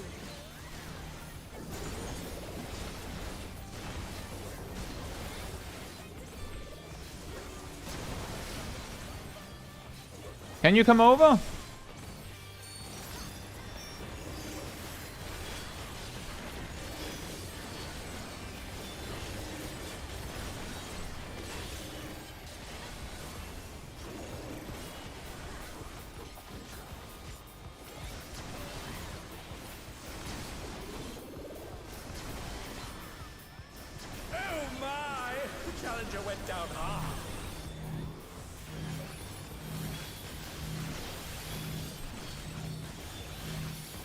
Get back on their feet! That dot is nasty.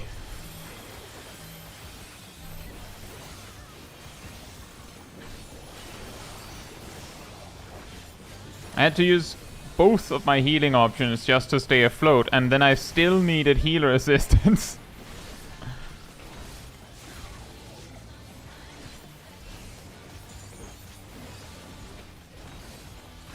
I don't remember what that was.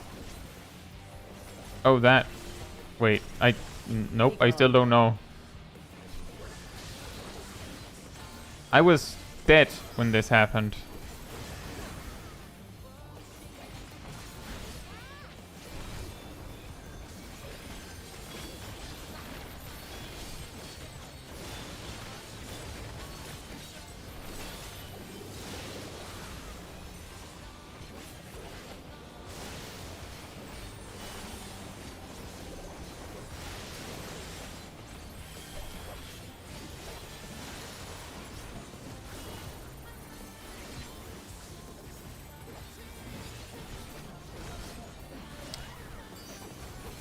Ow. I sought the safety of mid too soon.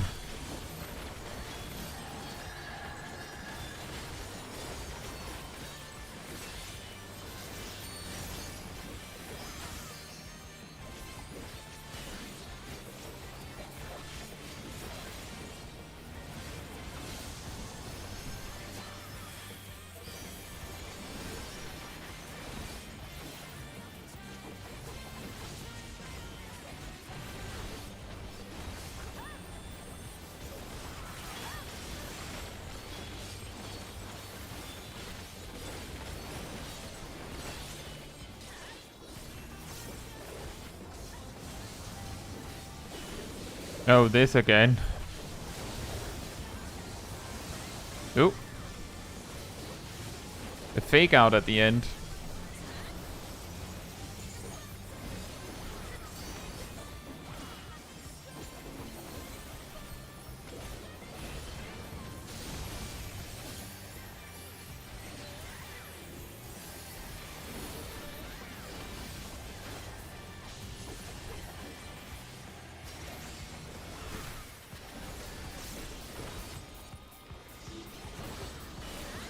Cannon time.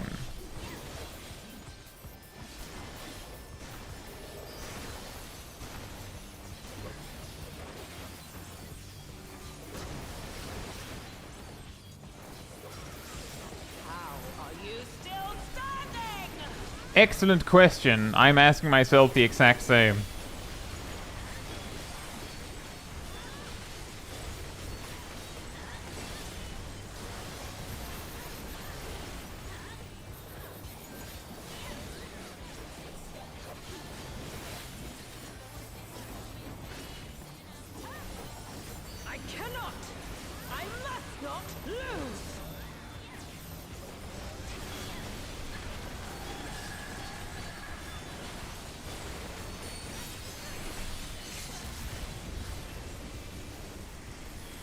Oh yeah, that's true. It is the new directional disregard. That explains. So I don't have to do positionals here. Nice. That, you know, that's fair.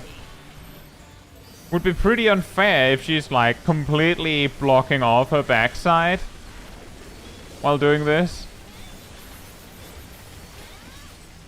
Ah, I didn't get to finish with Ouroboros. Damn it. Shame. No choice but to withdraw.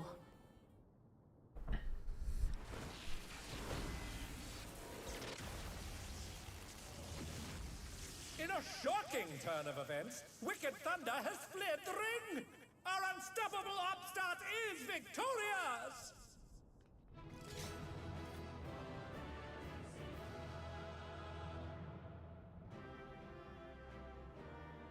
Donnie says, let me guess, short for this is A something N, just so extreme version can be called AXX?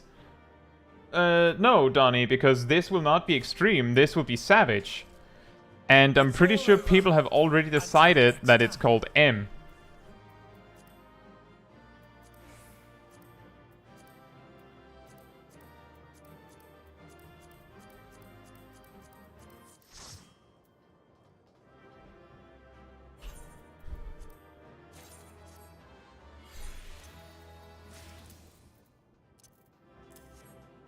And also A was taken, yes. We already have Alexander. Call it BMW. And yeah, we got a blade. A hollow blade.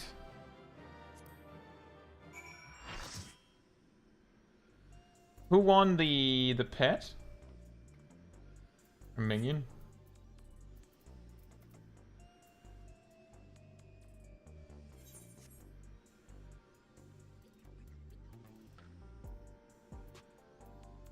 That won it. Nice. You're safe, thank goodness. But for you to actually triumph, it seems you have the stuff to succeed even in the upper divisions. I was hoping to have a word with Eutrope, but she's disappeared again. There's nothing else to do for now, so let's head back to the gym. I'm guessing she's the sort, like, she's going to be the reason that something goes weird in the second or third tier.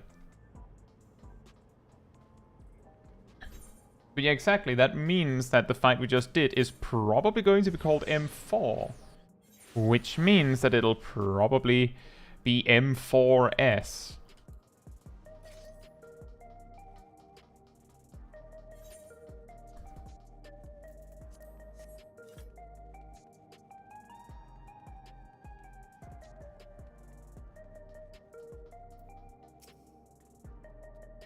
Naomi will have watched the fight at home. I wonder what she thought of, well, everything. Come on, let's head in.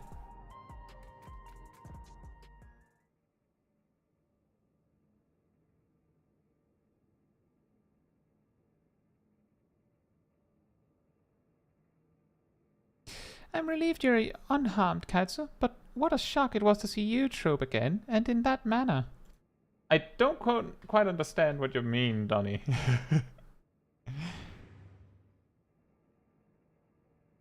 Okay, yeah, there is radio stuff. What are you doing here?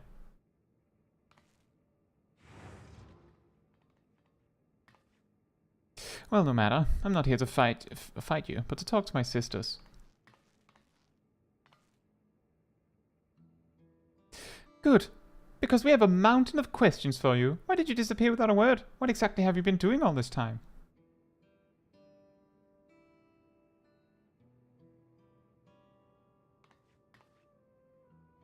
I'll explain everything in due course, but if you want to live, Yana, you need to give up fighting right now. But why?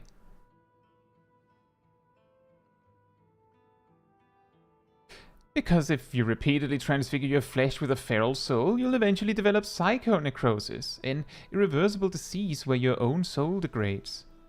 Once it's begun, it's too late. All you can do is await death. Like me.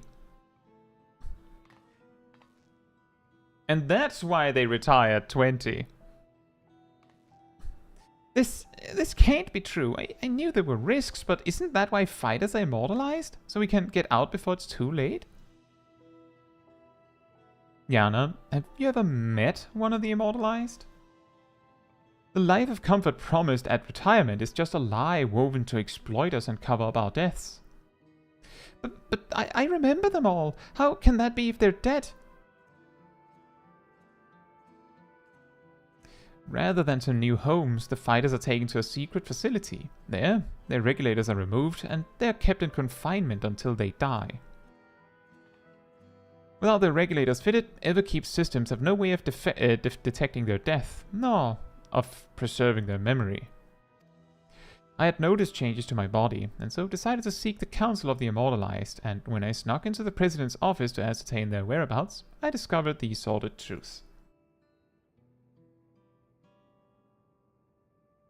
I feared I would become another victim if I remained, and so I disappeared and began searching for a cure to the illness.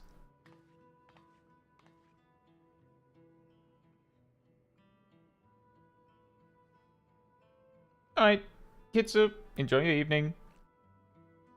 Did you find one? In theory, the remedy is another person's soul, but an ordinary one won't do. No, it has to be surpassingly dense. Like yours. I bear you no ill will, but you're my only hope of survival.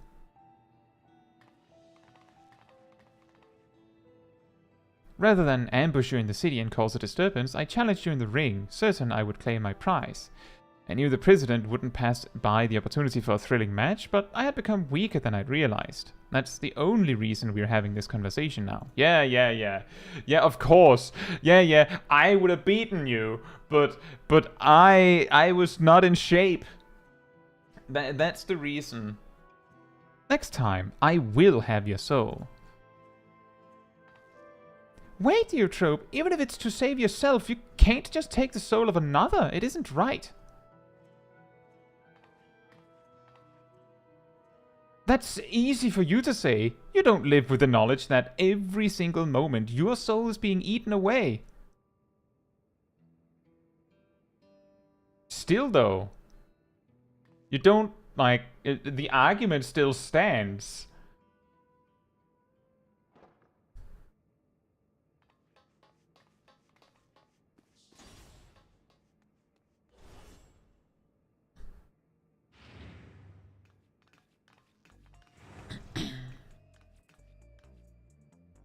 Forgive my intrusion. I'd come to see how you were faring after your sister's sudden appearance, but I fear I've overheard something most distressing.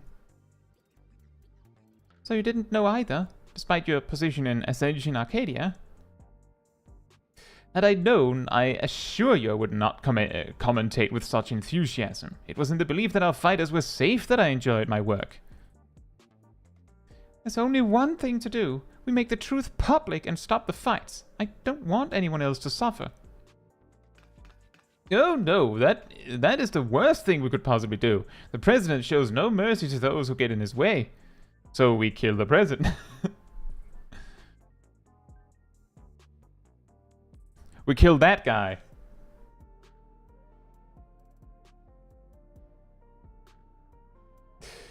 Should we go public with his secret, no one would be safe. Not you or me or any of the fighters. That Eutrope has kept silent, I suspect, is because she understood this. I suppose you're right. In hindsight, it's because he's such a ruthless man that he could cover up the disease. I believe we have but one recourse. Caetsu, you must rise to the very summit of the Arcadion and become the Grand Champion.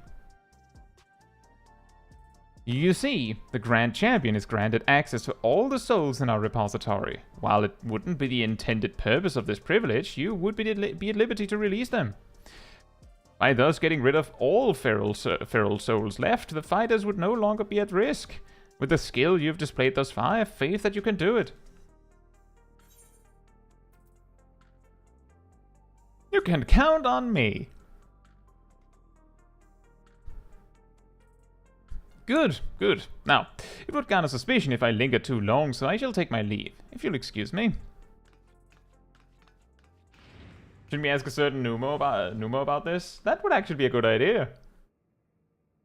As you'll recall, I can't fight in any matches for a while, and given what I know now, it's just as well, but I'll of course continue to support you as best I can.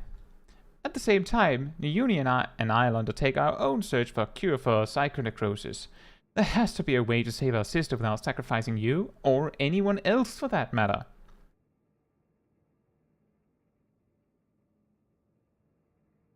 I'll throw porksy at her, yeah, maybe that would help.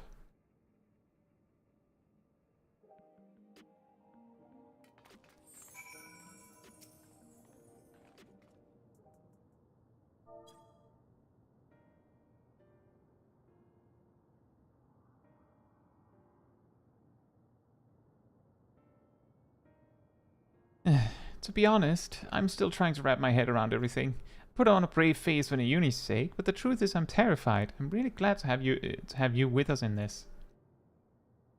This has become more than just a fighting competition, but for the sake of our goal, we'll have to go along with it. So come and find me here when it's time to begin your Cruiserweight campaign.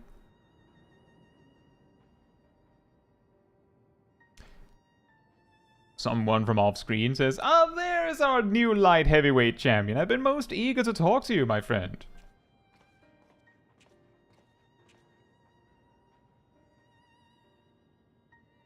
I believe a proper introduction is in order. My name is Gabbro, and I am a cartoonist. That is, a storyteller in the medium of art. Most of my works are inspired by the battles in the Arcadian, and I'd love nothing more than to chronicle the journey of the unstoppable upstart. Now, I still have some few preparations to attend to, but as soon as that is finished, I should be most obliged to hear your tales. That's the guy that starts Savage mode. Savage is a cartoon. Savage is him just going, but wouldn't it be cooler if this happened instead? And then he just draws it cooler. Gabriel's works are tremendously popular in Solution 9, and the fact that he wants to make a story about you is proof of your own popularity. You could do worse than have a chat with him.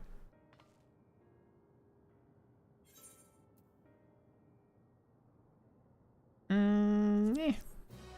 Do you think the other tiers will be called medium heavy and heavy heavyweight? Well, they did say what the 3 weight classes were, with the second one being cruiserweight.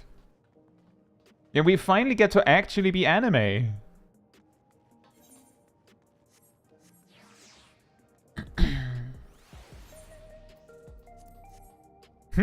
Well, that was I expected that to take longer.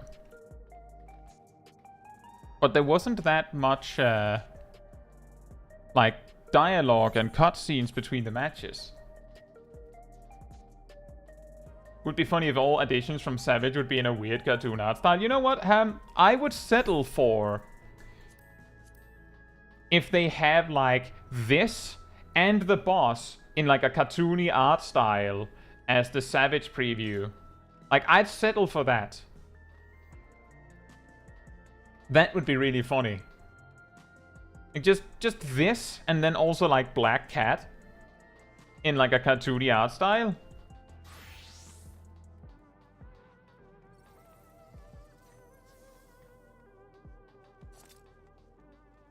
I think,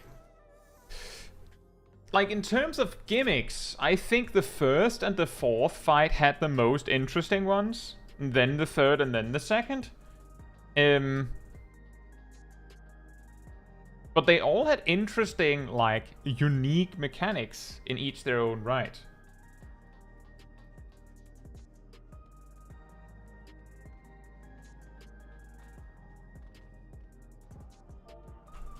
Yeah, Gazel, we wiped on the first boss immediately because instead of pulling the boss, we tested if there wasn't an invisible barrier.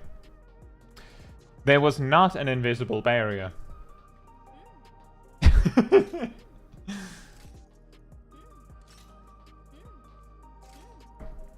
I also think the fourth boss, Wicked Thunder, with the cannon, where she, like, cuts the arena down to a quarter of its length.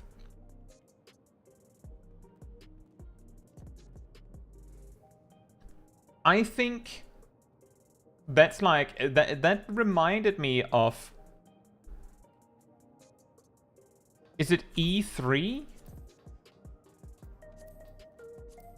Yeah, E3N or E3, where the boss cleaves the arena in half, or rather cleaves it into, like, only 2 sides. But one thing that was also always scary about that was that you could end up on the wrong side. Like, you could end up on the other side and you're, like, I don't know, like a Viper or like a Black Mage or something, and the healers are over on the other side.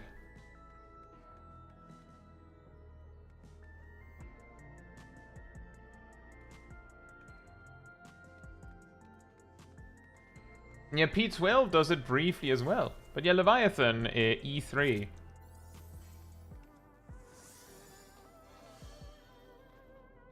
Like, it says, Yoshi P showed there's no barrier in the live letter thing. Well, the thing is, someone in our group wanted to check it, so we did.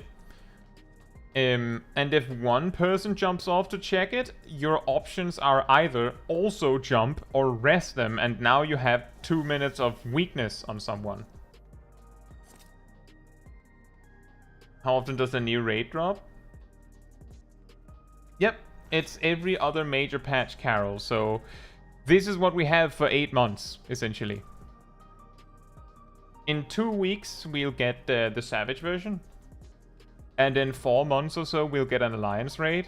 and a new major patch with at least a new dungeon and probably the extreme version of the third trial.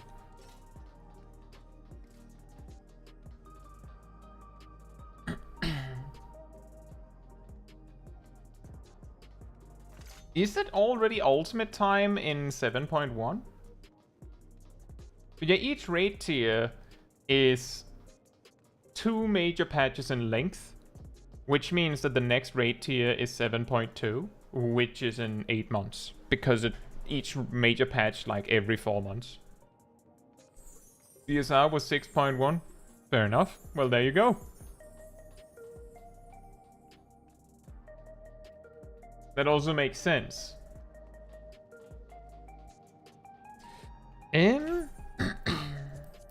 Right, so this is also a good opportunity to demonstrate what I talked about with gear. Or else they announced it for 7.1. Perfect. I wasn't saying that it wasn't true. I just can't remember. So just to reiterate the way that gear works in normal raid. When would 7.0 be anyway? I don't know, like November? Probably. Like early mid-November.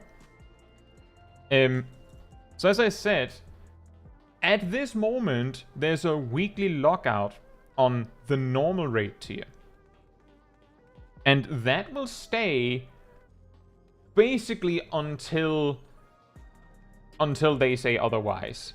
Usually, at the latest, it'll be lifted when the next raid tier comes out. That's not particularly helpful if you wanted to grind it. But I think sometimes they lift it like either in like the next major patch or like halfway through it or something like that. But while this weekly lockout is in place, the rule is this.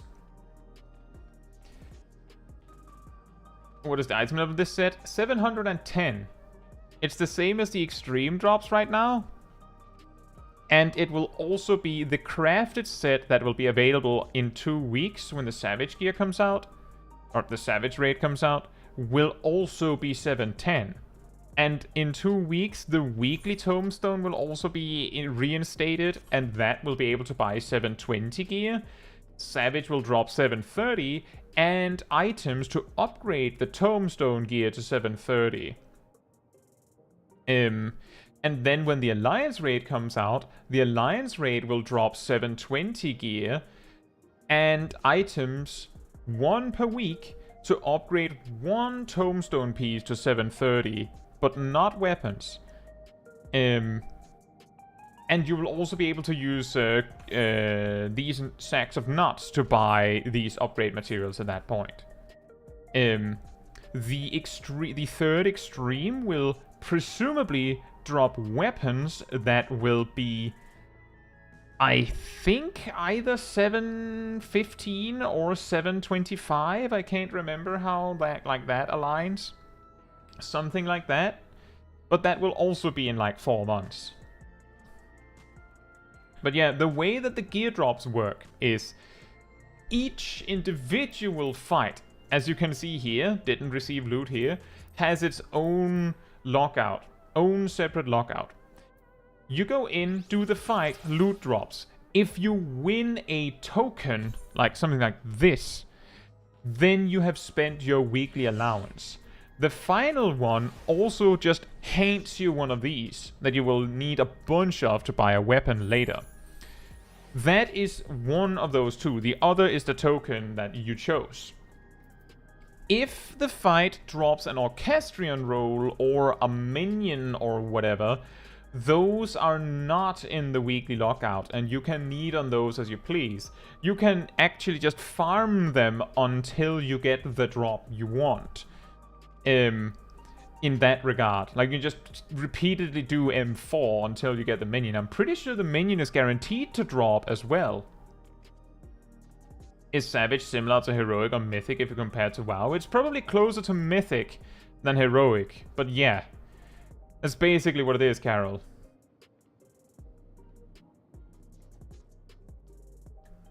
And the last thing in regards to these tokens then is that to get gear for the tokens, you either need 4 chest pieces, 4 pants, 2 helmets, 2 gloves, 2 boots, or 1, I think it was an earring? The earring can be exchanged for any one accessory. Keep in mind that the ring is unique, just like most other rings, at the current expansion level. So you will not be able to buy 2 rings. But you'll be able to use, basically, there are 4 accessories to be had. And you will need 2 for the helmet, 2 for the gloves, 2 for the boots, 4 for the pants, and 4 for the chest piece. There's no weapon on normal. So that one, right now, the best in slot is the weapons from Extreme 1.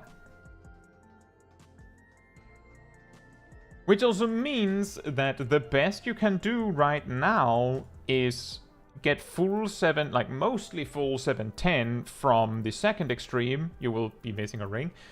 Get 710 pieces with the normal raid here, and then get a 710 weapon from the first extreme. You will not be able to get a full armor set before Savage drops, but if you're efficient, you would be able to get like 8 tokens before the raid, like the Savage raid drops. And if you're smart in the morning on the Savage raid drop week, you can probably like do all 4 again before you go into Savage, which would mean you could get 12 tokens, which would be enough to get pants, chest, and like 2 of these of your choice.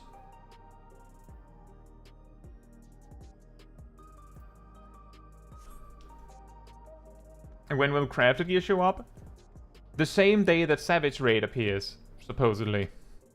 So if you're a crafter looking to do that, it's going to be hard to both do Savage and also, like, craft gear.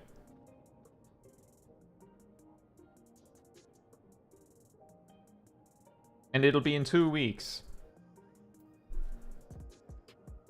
And we'll have to find, well, we'll have to go to Gabbro there when that happens, presumably. Like, is it enter the door? Here? Why? What's here?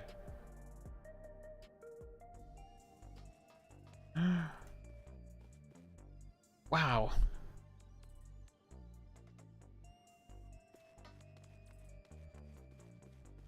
Can I go and talk with Wicked Thunder? Nope? Okay.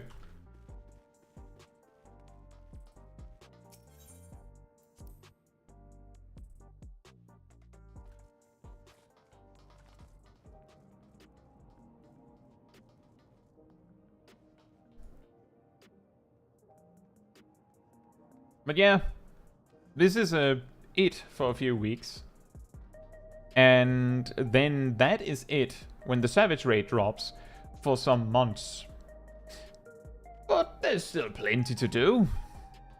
Unless you're just, unless you are just grinding everything out, there's a lot of optional side quests you can enjoy. There's fate farming, there's a lot of jobs to level. But if you're not interested in Savage, this is kind of it, I think. For a while. Well, the weekly tomestones will appear in 2 weeks. And speaking of tomestones, and speaking of crafted gear, the crafted gear treasure maps will come July 30 as well. Good point, Aradel. These tomestones will be used to buy materials that are needed for the crafted gear. Which means, advice from me, when we draw close to July 30th, it might be a good idea to hold the rest of your aesthetics tomestones. Like, just hold the rest. See if you can get a full 2,000 even. You can buy those materials. And it doesn't really matter whether you're a crafter or not. If you're a crafter, you're going to need those tomestones for the materials to make the gear that you either want to use or sell. Doesn't matter. If you're not a crafter, you can sell those materials to a crafter to then be able to afford the crafted gear. And the crafted gear will be better than this. So you have no reason to use your tomestones on this. That's just advice from me. You don't have to follow it, but I'm just saying, in 2 weeks, this gear will be essentially obsolete. Essentially obsolete. Unless you want a stylish hat. Assuming your race can wear it. And yeah, as Gazel says, the price on the market board will be crazy, so another tip is, for the first few days, don't buy the crafted gear. Like, give it a few days. just give it a few days. See when the price drops to a point where you go, yeah, this sounds reasonable to me. And then you buy. Don't buy immediately, because the price is going to like stand and be insanely high at the very start, right? So just hold your money for a little bit. Once the price has dropped a bit, you can start buying gear, and once that happens, well, that's a really good starting point, because the crafted gear will be 710, which essentially means that Extreme 1 and 2 gear will be obsolete. With the exception that the crafted gear might not have the best secondary stats on it. Like, for example, maybe the crafted Viper weapons have, like, skill speed and, I don't know, determination on it, which is not ideal, I guess. That doesn't matter, because you can pentameld the crafted weapon, which usually gives it to enough of an edge. But that doesn't matter if you're not pentamelding it. And for those that don't know what pentamelding is, essentially, crafted gear, crafters can meld materia into crafted gear on slots that don't exist. That's essentially what it is about. The reason why we call it pentamelding is because at most, a crafted gear piece, let me see if I have one. I don't think I have something on hand to demonstrate that. But a crafted piece will, like, let's say if this was crafted, for the sake of example, right? If this was a crafted piece, you would be able to put a grade 12 materia into this. Then you could take it to a crafter, and they would be able to just shove an additional grade 12 into it. Just put an extra one in, except there's like a 1 in 6 chance that it actually gets applied, and a 5 in 6 chance that it just goes gone. And you lose the materia. And after the first grade 12 overmelded into the item, you can meld grade 11s in until you hit 5 total materia. And, well, grade 11s are like a third of the power of a grade 12, so that means that if this was a crafted item, as opposed to a not crafted item, you would be able to shove the equivalent of 2 extra grade 12 materia into it, like combined stats. And, well, if there's 2 materia slots, then you would be able to fill in like 1 2/3 of a grade 12 materia in, like, in relative power. And that alone is usually so good that it doesn't actually matter what stats are on the weapon if it's the same item level as a different weapon.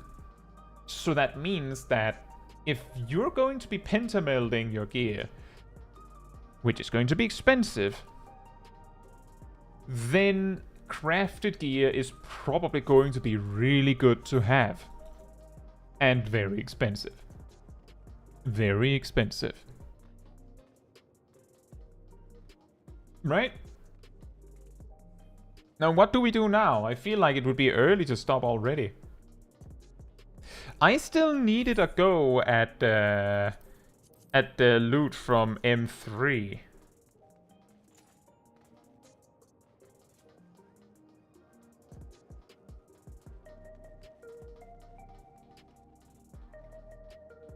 And yeah, also, if you're not doing Pentamelding, it might be smart to sell your grade 11s when, when the Savage Raid drops.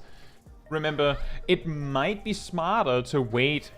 It might. I'm not saying it will. It might be smart to hold them until the Savage Raid drops, so that the people that forgot to hoard their grade 11s come in and go, oh, well, I have to buy them now, and then they get fleeced, and, well, you get rich.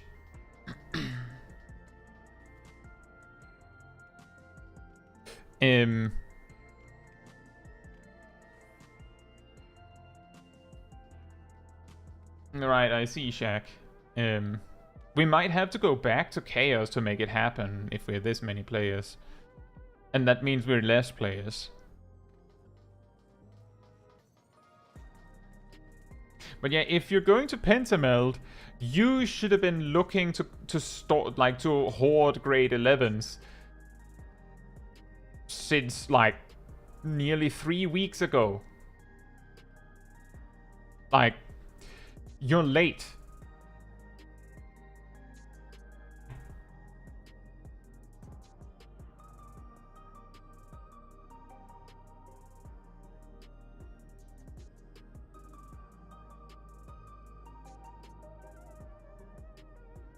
Well, Amax, it depends on what you got, I suppose, and it depends on, like, if you're going to be Savage Raiding, that kind of blows, because that kind of possibly ruins some of your gearing options for week 1. If you're not going to be Savage Raiding, you're going to be fine. It'll just, like, take a little longer before, like, this mistake is evened out.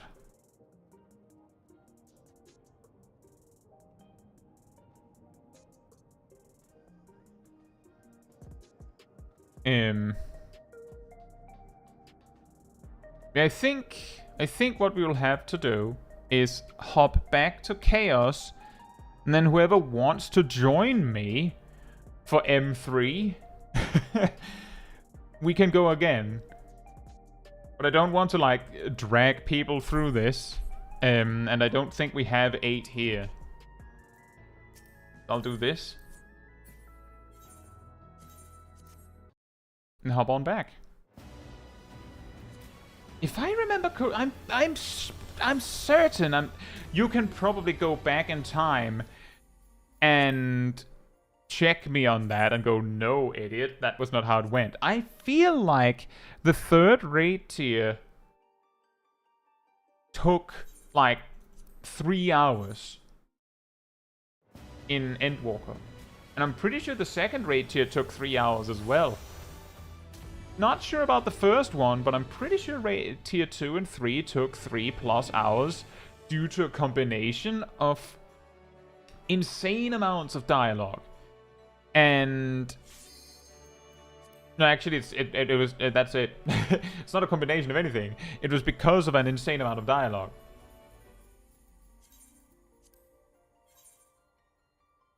And yes, hopefully soon they'll open up so that we can play with light again. Like, I would have just stayed on Shadow. The reason why it doesn't work is because I checked when I started the stream. I opened the player search and just put no information in and clicked execute. And there were like 55 people there. Unless all of them are doing the new raid, it's not happening. Right? Like, it's straight up, it's not happening. I'll go to my house. But if it would work, then I would have just hung out on Shadow way more. Amex says, I want to Savage Raid. I guess that means that my best gear will likely be delayed a week or so. I didn't get anything that is listed as desirable by the balance. Well, see, the thing is, Amax, is that if you're in a raid team, like a static or something, then you probably have a plan with them. If you're going in Party Finder, then the simple fact that you actually considered being better prepared already makes you decent. And the thing is, it's not necessarily expected that you beat the entire raid on Savage week 1. Access, you're just aiming for M3? Yeah, basically, I didn't get a loot drop on M3. Because someone else won the gloves, and I wanted gloves. So that's the reason why I'm trying to do M3 again.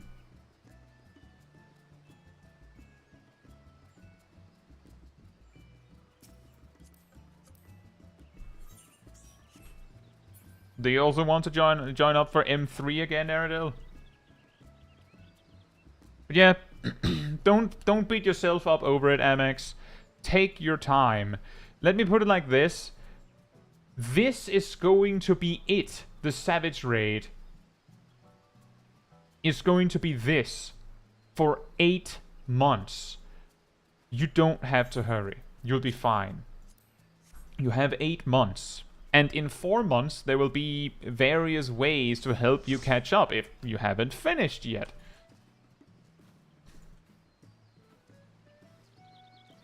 Vivi says, I want the M2 music, but healing that is currently something. It's currently something.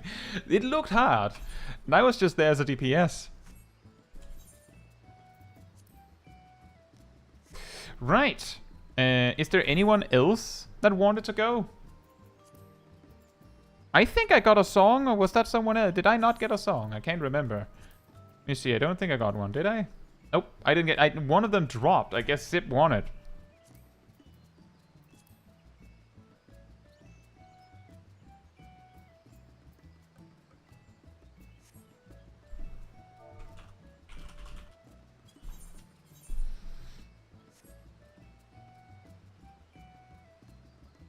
I'm glad to hear that, Amex. Thank you. Erdal says they made a post on the Lodestone saying that the issue with the retainer is a feature from 7.1 that was wrongly included in 7.01 with no system to support it. Yeah, I had a feeling it was something like that because it wasn't even mentioned in the patch notes. The thing that they're talking about is this. Some of you might have... Yeah, exactly, the slots thing. This and this. Doesn't work because they didn't push it fully.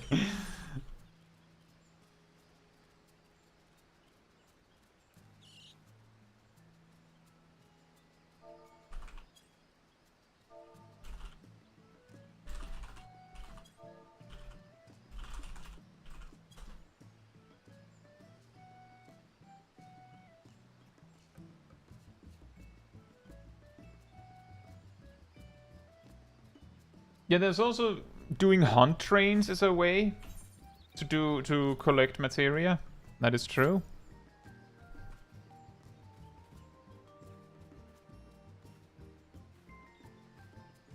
I particularly liked M2 and M4's themes, the music themes.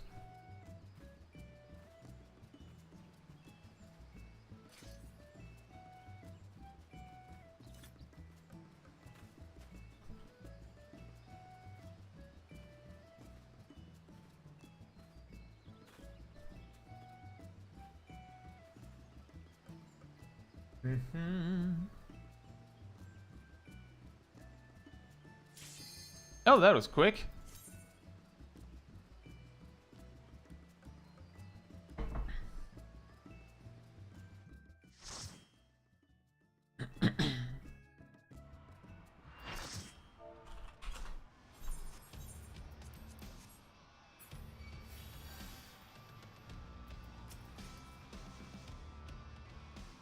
I also had a hard time hearing the theme for this boss because my audio, as I mentioned, bugged out like a fifth of the way through the fight. So it's just hearing like I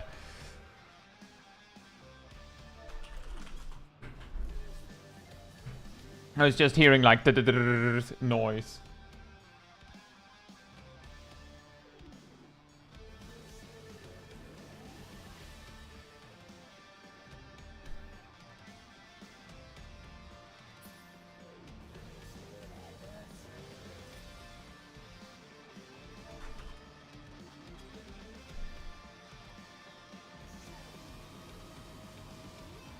Give me your hat.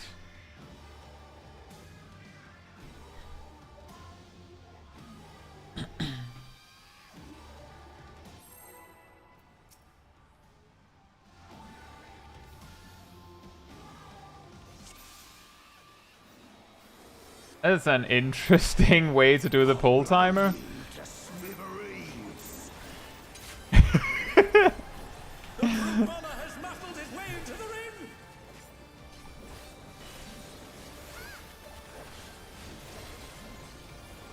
It's impressive that you kind of made it work with someone watching the cutscene and then going in at the correct time. There are lines on the floor, indeed.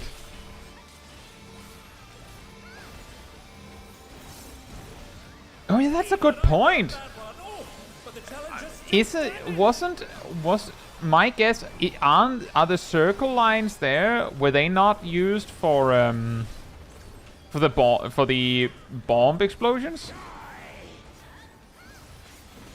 Isn't that like their explosion radius or something like that? That's my best guess. Like, I don't know if that was actually it.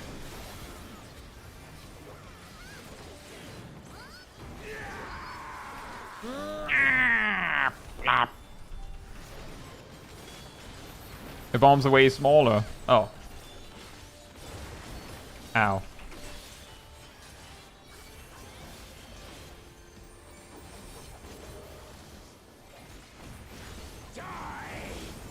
Oh, whoops.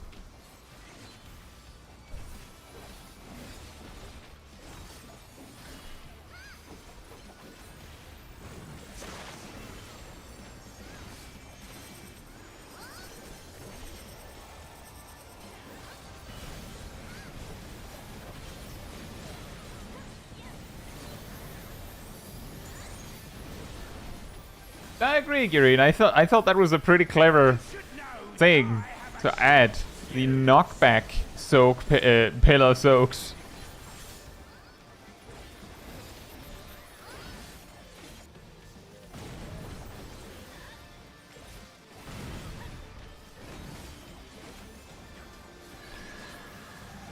Oh boy. That's an awkward time. For the 2-minute burst, at least for me. Did I overcap on resources and I just didn't see?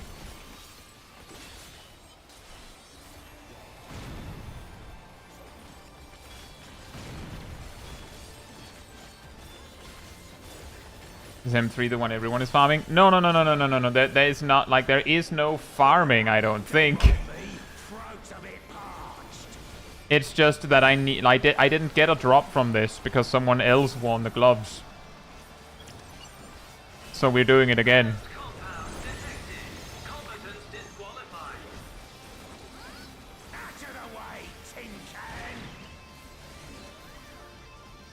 My word, he just assaulted the referee!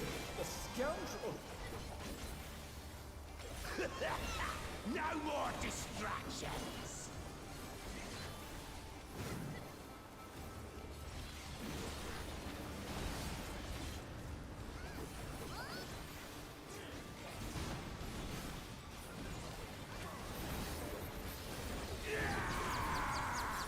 A vicious blow! Oh, that'll leave a mark. Well, it doesn't quite work like that, Amax, because you get 1 drop per boss. So, like, it's only this boss. Like, it's only this one. That, like, if you get loot from this one, then there's no point in doing this one again. Unless, of course, you want, like, the Orchestrion roll or something.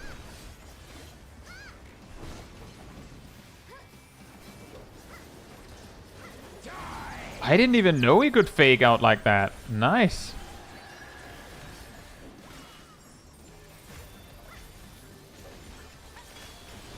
But yeah, every boss in a raid tier like this is its own, like, closed system. It's just that they happen to share some drops between them. But each individually, they don't care what you did with the loot from the other ones.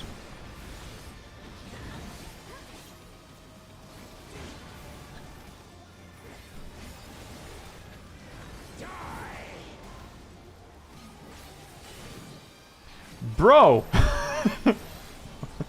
Stop running!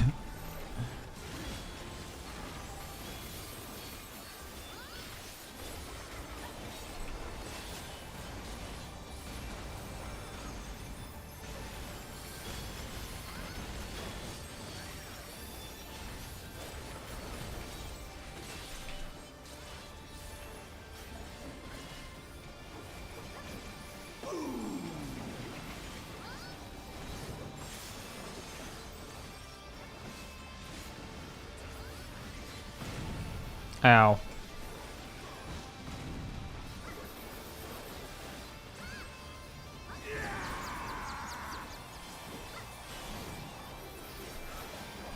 Oh boy. Yeah, despite me having that many gap closer opportunities and ranged filler attacks and stuff, it's still a lot. It's quite a lot.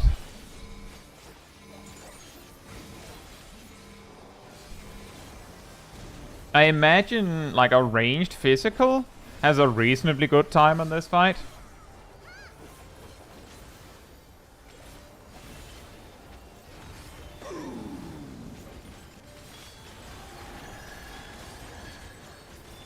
Oh wait, they're all taken. Then I don't need to do anything.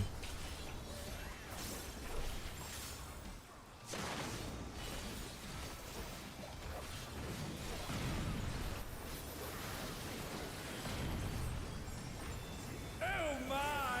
The challenger went down hard.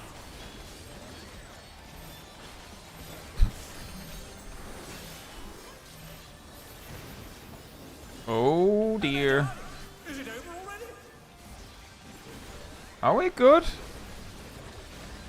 Are we fine? They're back on their feet. What grit?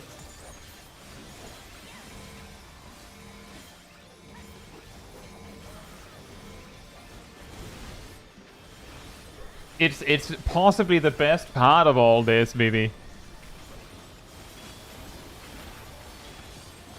I also want to point out, isn't this the first time that they've done a first raid tier that is like where every fight is fully voice acted? And like, I mean, the first time the first raid tier is fully voiced. Ow.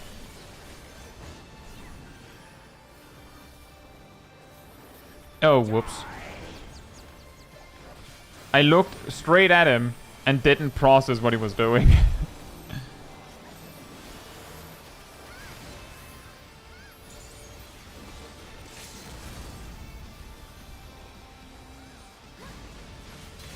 It made me choose to stream on YouTube over Twitch because when I started streaming, I only had, like, I had a small following on YouTube, and I feel like the viewing experience is better on YouTube.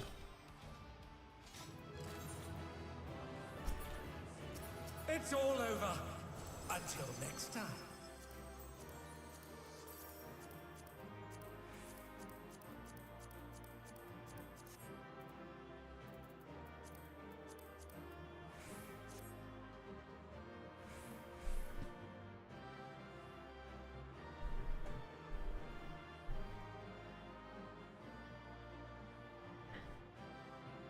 The key things with YouTube streams is that I'm pretty sure the quality is better. You can choose to have no ads more strictly if you want. And you can rewind a stream that is actively running on YouTube.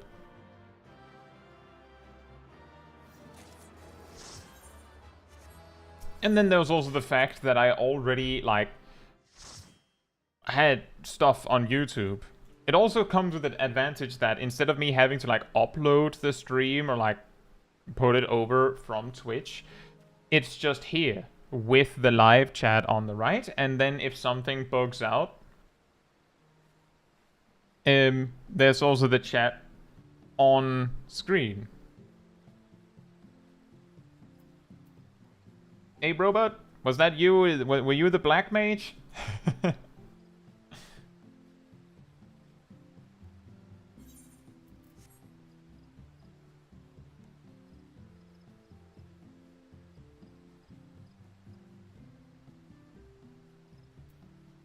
well done, robot.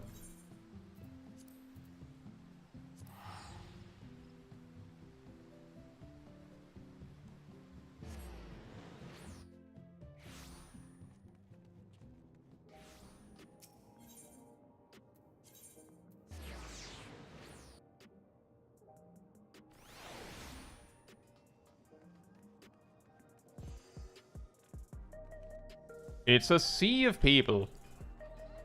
And Hulk is here.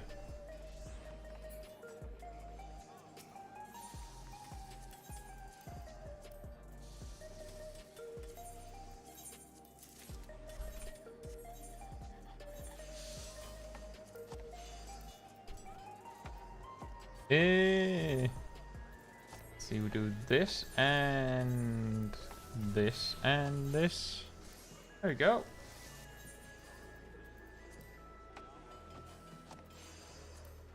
Didn't even retrieve my materia.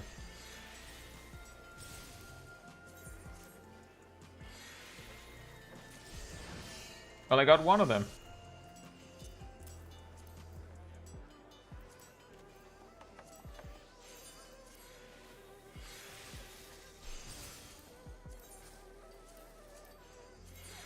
There's also that I believe around the time when I started streaming happened to be at a time where Twitch was doing like a lot, like not to even comment on what's happening right now, but they were doing a lot of stuff where it was like not exactly the best time to start.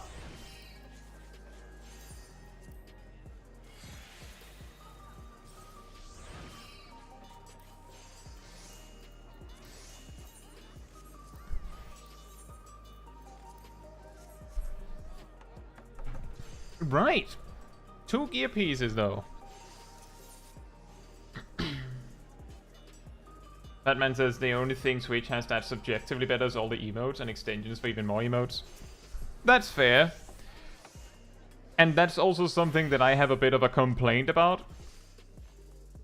On YouTube, you get a shockingly low amount of emote slots for each channel. And that's even with a huge amount of members. Like, I want you to know, those of you that like have access to the member emotes, that's the amount you get if you have 250 members.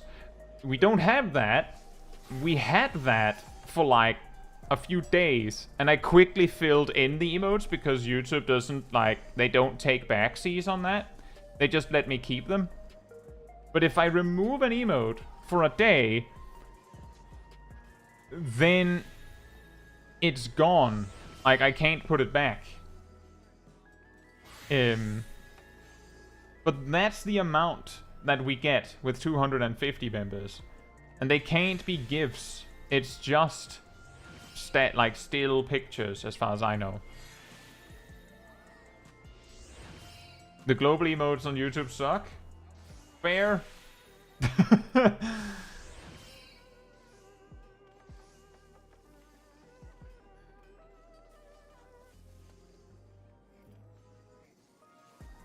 But yeah, indeed. The thing is, there's a lot of chat-focused benefits on Twitch compared to YouTube. But I think the actual viewing experience is better on YouTube. YouTube has guide, Twitch doesn't. End of discussion. Well, that's very sweet. Thank you, Ilana.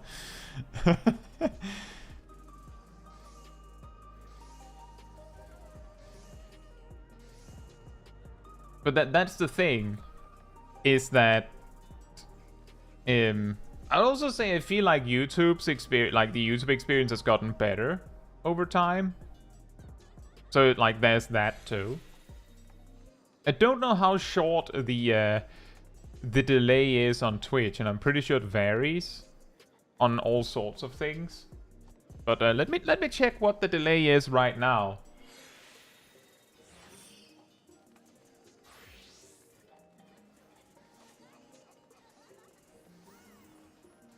About 6 or 7 seconds, I think. maybe? Wait, I wasn't even live. Let me try again.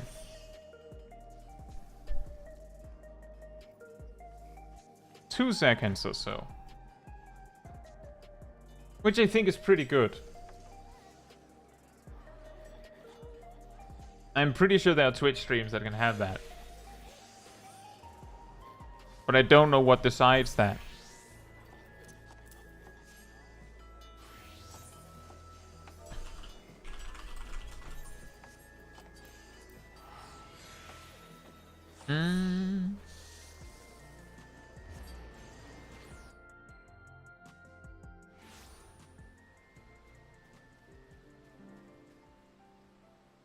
But yeah, I have looked at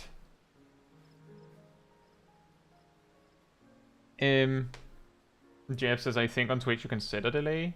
I believe that's the case, but I don't think you can just choose it to be 2 seconds. Like, I'm pretty sure there's like a bottom. On YouTube, the options that I have, which I can't change while I'm live, by the way, is normal, low, and ultra low. The difference, I don't know, but I'm pretty sure low is like 5 seconds or so on a good day, and normal is like 10. And ultra low is what we're doing, what we're dealing with right now, which is like 2 seconds.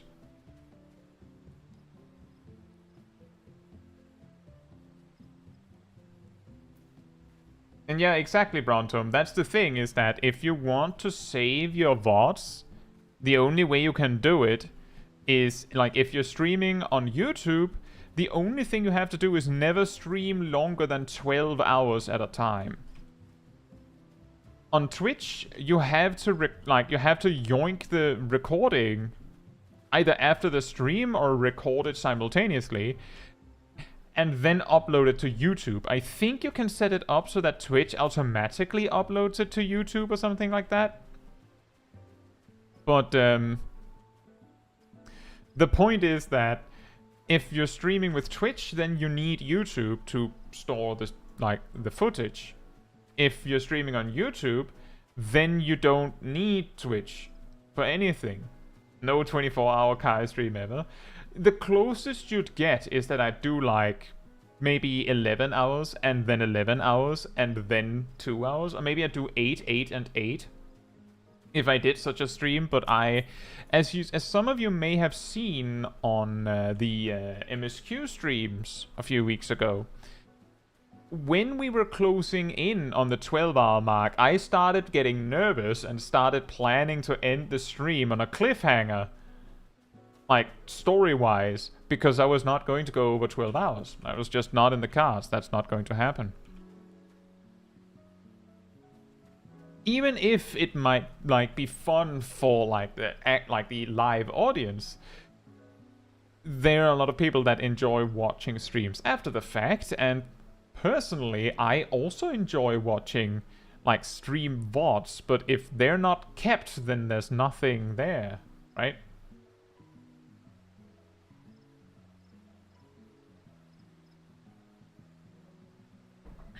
And yeah, that's also true. You can certainly add delay if you want.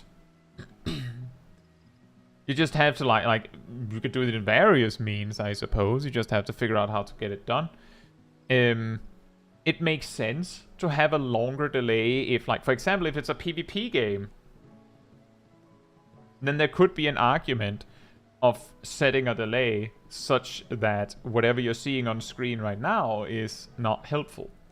Like, for example, if each round is like 5 minutes, then if the delay is 5 minutes, then when the next round begins, then live begins. And if a round ends early, well, then you'll see that it ends early, and then the next round will begin early, but you're still 5 minutes behind. And sometimes, and the weird thing is that can still be relevant if the only people that care about all that information are the people playing.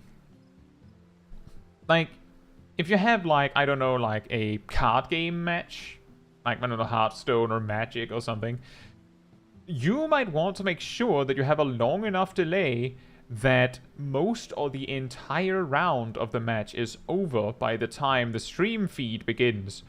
Just in case. Especially if it's like a digital match, because then either contestant could just, like, while they're waiting for their turn, they could just, you know, just be watching the stream on their other monitor. There's just no reason to add that, like, that opportunity in the first place by, like, having it as an option.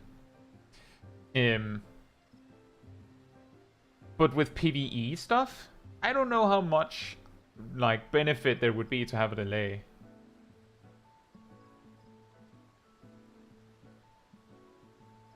Quantum says the things I've learned from League of Legends streams on how to stream. I remember a few years ago there was a Hearthstone tournament where there was someone that got disqualified because it turned out they had, like, you know, like a glass door or something in the background, something like that, that at a slight angle, and you could see mirrored in the perfectly polished frame of that glass, you could see that there was Hearthstone on the player's second monitor. You could actually see, like, the Switch frame or something like that around it, and you could see that they were watching the stream of the match he was playing.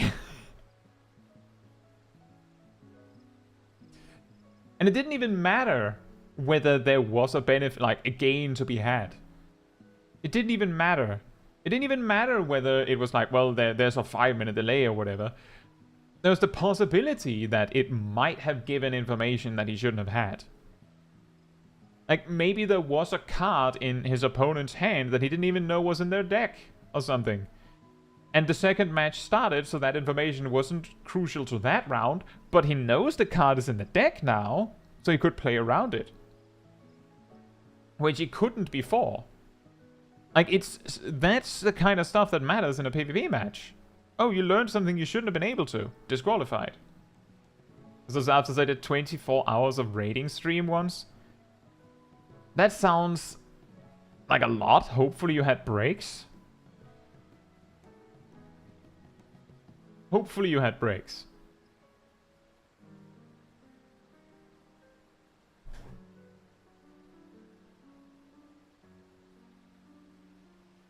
I can't imagine actually raiding for 24 hours in one sitting. Like, just repeatedly with, like, snacks near me because we have to keep going. It seems like a bit too much. And I think that's also something that I'll keep in mind looking forward. As you may recall from when we did, was it the second extreme? Where we stopped a little earlier? And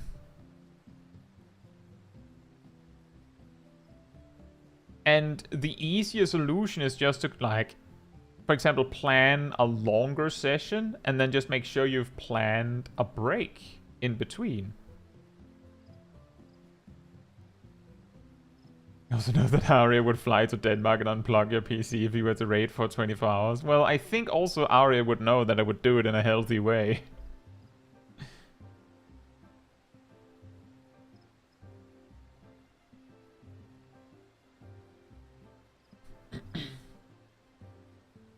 Random says, I remember there being a league tournament where they streamed the game to the crowd, but, like, right behind the players, so they would periodically peek at the game state.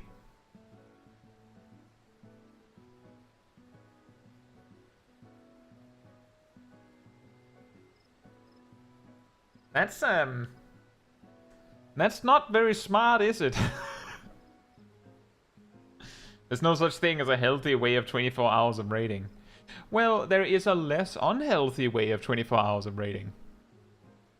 You make sure to have breaks in between. you make sure to have something to eat in between, something to drink in between. And when you have those breaks, remember to stretch. I don't even know what I would do raiding 24 hours. Like, I guess the solution is that's how you get the mounts in the extremes. You just do it for 24 hours, and if you can somehow loop in the 7 same players, you might all get the mount in that sitting.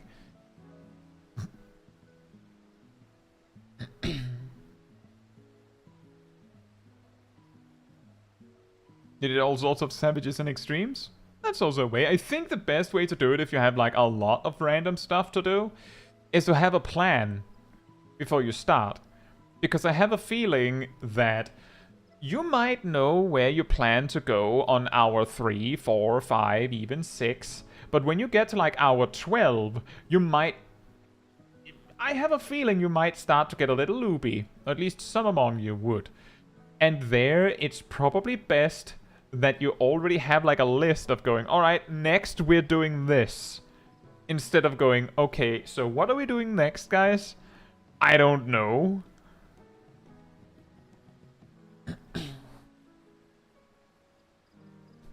You mean there's 24 hours of raiding, aka like 6 hours of actual proc, and the rest is just everyone getting progressively worse over time? Unless it was like a world first race situation, I would imagine that the most likely scenario that I would do like 24 hours of raiding would be doing something that I know that I can beat. Next, we're grabbing items on my island. Yeah. Right, so in this Savage Extreme 24-hour stream, what are we doing next now that we've gone for 12 hours? Well, I was thinking it's actually pretty savage to like gather stuff on like Island Sanctuary. So I was thinking, like, could we just do that? Like for the rest of the stream or something? I also need a nap. Something like that? Zip does, why are you talking to that wall? Yeah, exactly. I had one time, some years ago, where I played Guild Wars 2 for like 18 hours or something. I didn't like start first thing in the morning, but I did go for like 18 hours or something. And the moment when I went, I have to stop and go to bed, was when I did a quest where, like, fortunately, it was like Necromancer with a bunch of pets and minions, so like they mostly did the fighting, because some battles were won while I was just running into a wall. And when I logged in after having, like, I went to sleep and woke up like evening same day or something. When I logged in, I was like, where am I? Like, I had just like zombie walked to a town. Like to a waypoint of some kind. Which meant that when I looked at like what parts had been like revealed of the map, there was just like a beeline from somewhere to where I was now. Like I had just gone, well, there's a waypoint over there, that sounds like a town, and then just done this until I was there. Like, right, this is good, I'll log out of here.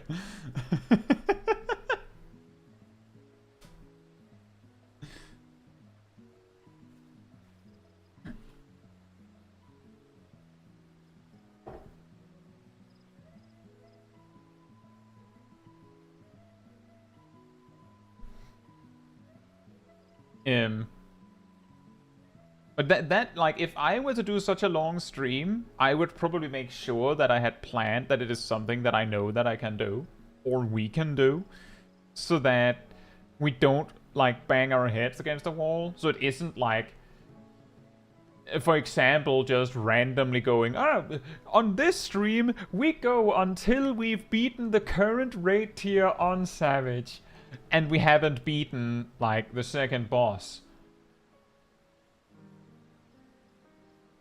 So Like, you just get stuck there hour after hour after hour, and the longer you go, the worse you get. And that's the thing, is that if you start to get tired out, then like you like it, and because it's like an 8-man thing, if you or someone in your group starts to get tired out, they'll start to play less predictably, they'll play less consistently, and because they're playing less consistently and predictably, you're not going to get better. Like, your next performance, like next attempt, will get worse, and then worse, and worse, and worse. And if you're going, we're trying until we beat it, then eventually you will progress backwards. So that's a bad idea.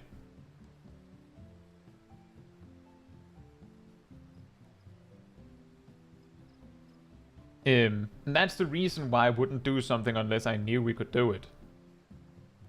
And there could be an argument to go, we will go for this long and see how far we get, but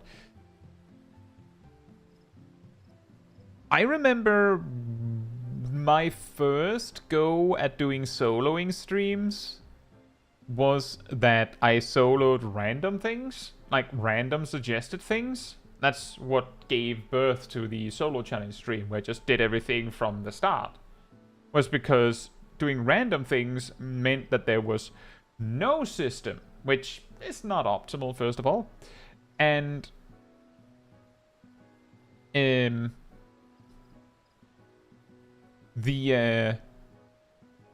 also meant that if an idea was suggested that was possible but just barely, or actually not known whether it was possible or not, then you could end up just stuck there. I remember I specifically spent like an hour trying to beat Chaos. I believe that's 09S. And it didn't happen.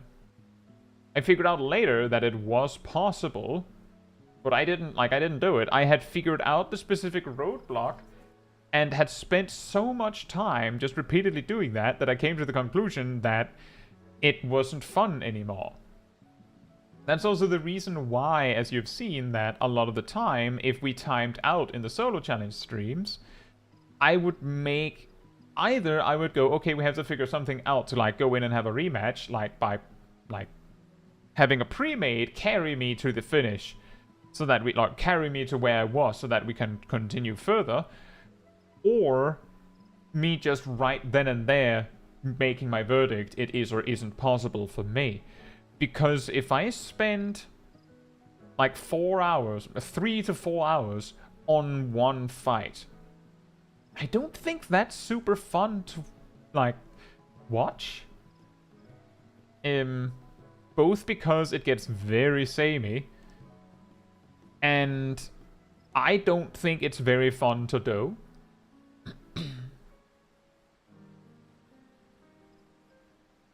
Which would mean that I probably wouldn't have very much fun. And I know at least some people appreciate that the person that they're watching is actually having fun. So if you came to the conclusion it wasn't possible Cat Damon would spawn, well, he has done that. But sometimes I've said X isn't possible and Cat Damon has looked at it and gone, yeah, it isn't possible. But that's also the reason why I say it isn't possible for me.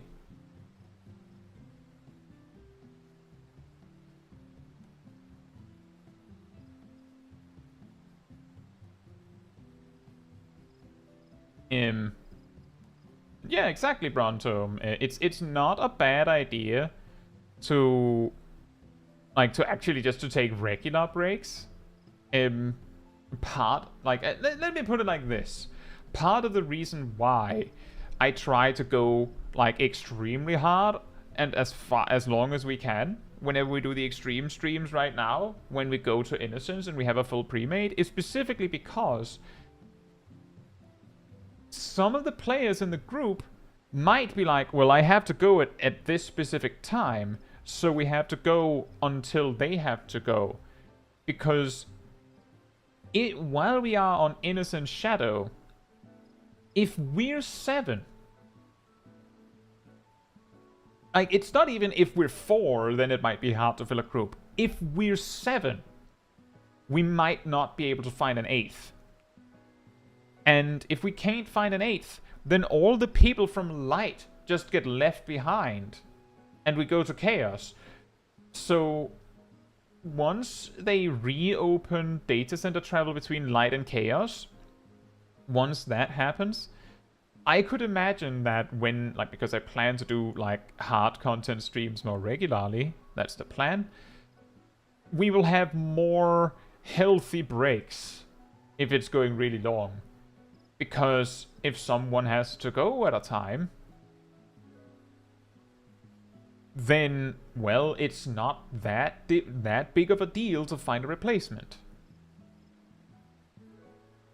If you're watching that kind of fight, you're not watching for the fight, you're watching for the personality. Probably. But there's also a big part in that you're probably watching to see the clear, not to see the progress.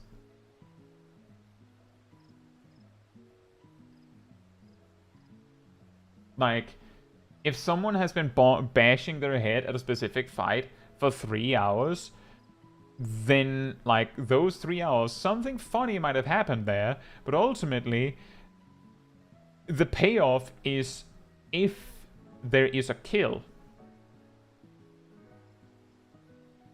Like, if there is a kill, that's the payoff. Nothing else.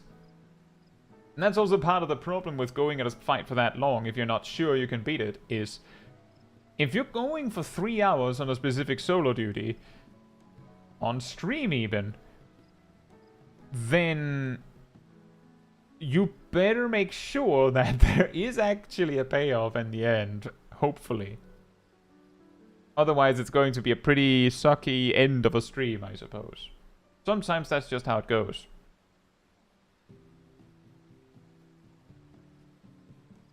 But yeah, I'm guessing because, well, I guess the first raid tier in Endwalker was also kind of like this, where it almost, it wasn't like this, but it was like, the first few battles were like, talk a little bit, fight, talk a little bit, fight, talk a little bit, fight.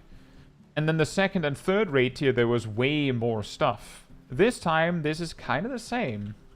Like, talk a little bit, fight, talk a little bit, fight, talk a little bit, fight. So maybe the second and third raid tier will actually take 3 hours. It's funny, because I went into this going, can I actually do this in 3 hours? Is 3 hours enough? Maybe we'll need 4. Nah, 2. 2 will do it. You don't even need quite 2. Almost.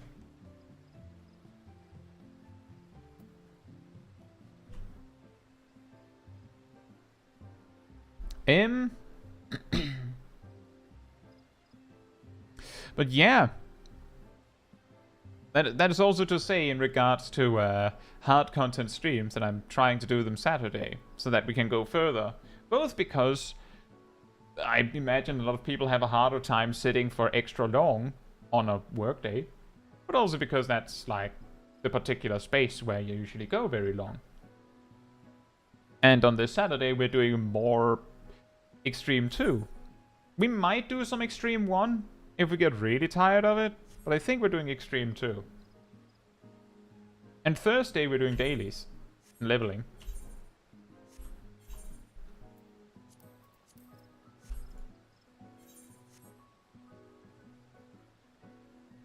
But I think that's it.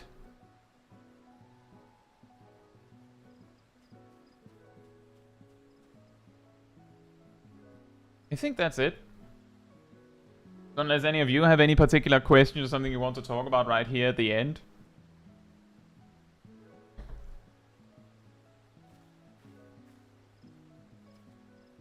Then I don't think I have very much else. I can say, actually, in regards to the patch changes today, multiple times throughout the fight, it came up as an actual benefit. Like as an actual upgrade. The thing some of you might have seen with Vipers that they added like 2 Yalms to the OG cities, the difference that makes is that you can do this without it causing problems. I would have expected that they would have added more to these, because sometimes the second one can't make it if you're actively running away.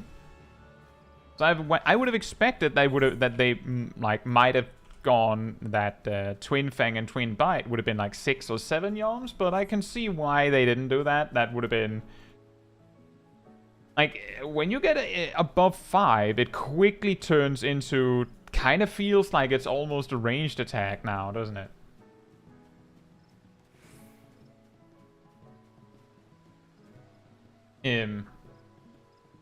But that is kind of the idea. That's actually also the same reason why I believe Gunbreaker has 5 yalms on theirs. Gotta keep melee uptime. Yeah, exactly. Exactly. But it is simply that before the change, you had to do this. Which meant that if you were finishing a combo as you were running away, you had to stick around for like a good full second almost longer than everyone else.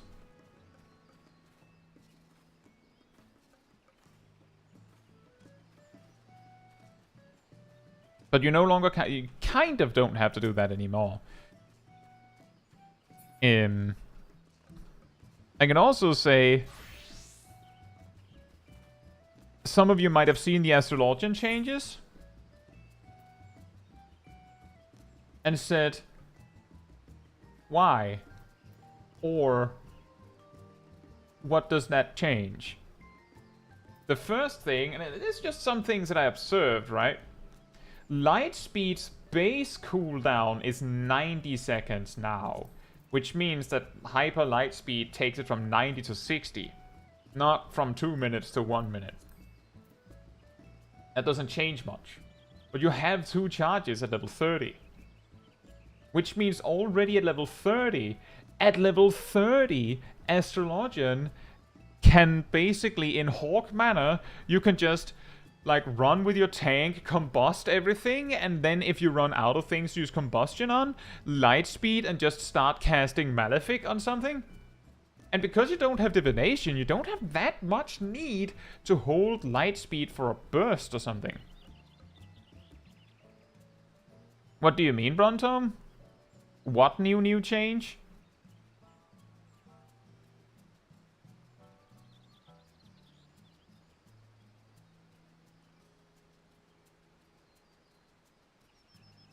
What new change?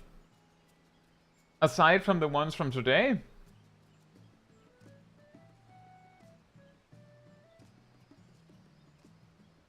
Brontom?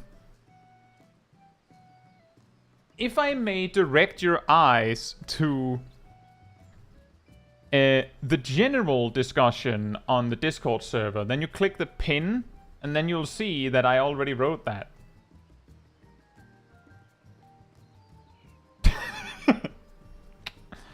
I posted that like 8 or 9 hours ago.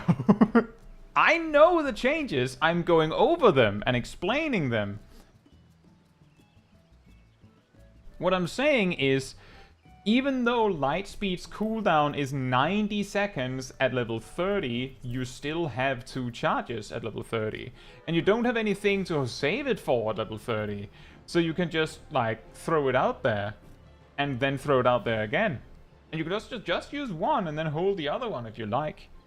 The other change is Astral and Umbral Draw having a 55-second cooldown. Again, some of you might have been looking at that and going, but we're still going to use it twice in 2 minutes, right? Yes. It's just that those 5 seconds mean that most of the time you're probably casting something when Draw comes off cooldown. What it means is that it's okay if Draw drifts a GCD. That's okay. And if you somehow fall behind on your draws, if you draw exactly on cooldown, you can actually like run it back and catch up to the like exactly on the minute draw again, so you can get it back to divination without losing a draw, which was the problem before. This doesn't actually change how you use it. Maybe before you get divination, if you spam draw hard enough, you could get an extra draw in, I don't know, Stone Vigil. And then of course there's the change that they made it so that Macrocosmos actually boosts up in potency alongside Fall Malefic.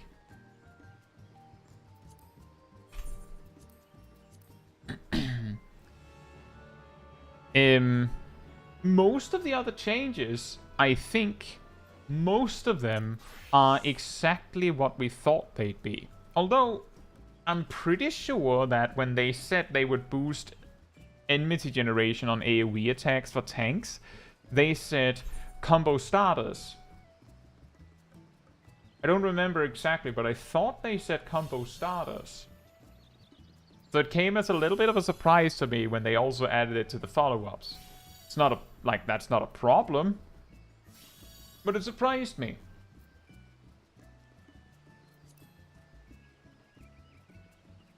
And then they also added enmity to the gap closers, which I think is quite funny.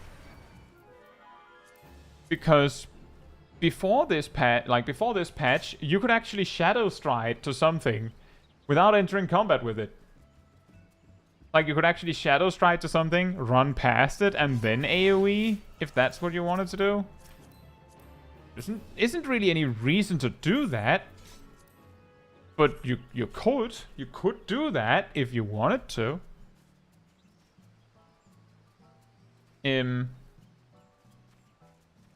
Oh yeah, and they also moved Umbral Soul to level 35. And for those wondering, the Umbral Heart thing gets added at level 58.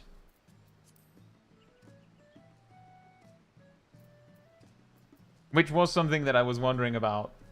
Wouldn't it be funny if Umbral Soul and only Umbral Soul could give you Umbral Hearts at level 35? I still say that I was expecting them to move it to level 15 or something, but 35... I think that's good enough. Like, moving from 76 to 35, I feel like that's also, like, pretty reasonable. If they had moved it to 15, that might have been, like, overkill.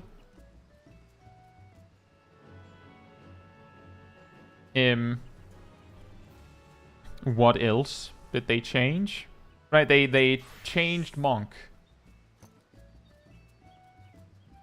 They changed Monk. So, meme rotation no longer there. Goddamn, says what wasn't possible? Oh, we were talking about the idea of trying something and concluding that it wasn't possible. But yeah, what they changed about Monk is they boosted the potency on pretty much everything that isn't Bootshine and Dragon Kick. Or any of the new like Wind's Reply and Fire's Reply. They didn't get boosted either. But pretty much everything that isn't related to Dragon Kick or Bootshine got buffed. AoEs, single target, Masterful Blitz, doesn't matter. Pretty much everything got buffed in that regard. But they also changed something about the Fury stuff. They changed it so that Twin Snakes only gives you one buffed True Strike. And they changed it so that Demolish gives you 2 buffed Snap Punches. Which means that we're back to alternate Dragon Kick and Bootshine, alternate Twin Snakes and True Strike, Demolish once, Snap Punch twice. As it was before Dawntrail. The difference is just the reason why you do it. And they also made it so that Dragon Kick requires form, again, to actually give the effect.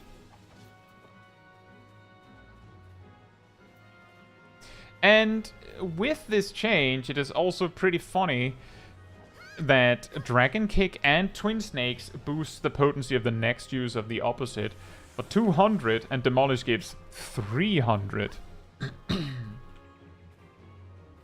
Oh yeah, that's true. Warriors also got changed very, very, very, very slightly. There was actually an error in the patch notes.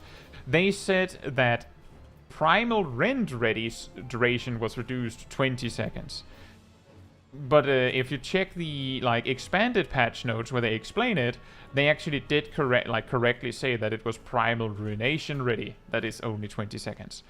For those of you that don't know why that is, why is it that Warriors Primal Ruination Ready can't be 30 seconds? I'm not level 100 with Warrior yet, but the reason is, on the odd minute, if this inner release was used exactly on the odd minute, then I can hold Primal Rend. I can just hold it. Just sit on it. And assuming inner release was used in the middle of the burst window or something like that, then I use Primal Rend 30 seconds later, and then I would have had Primal Ruination ready for 30 seconds, and then I would have been able to use Primal Ruination to start my 2-minute burst.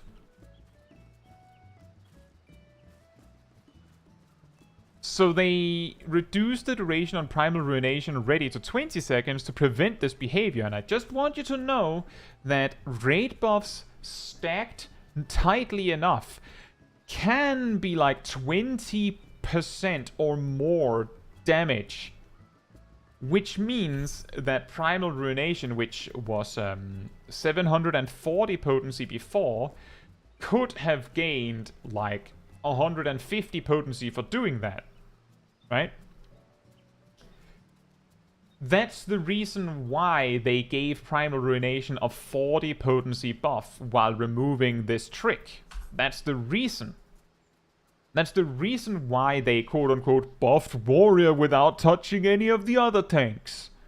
And the reason I'm saying that, Brontom, is because you're not the only one that said that. Why is only Warrior getting buffs? They nerfed Warrior. And then they gave them a small compensation prize.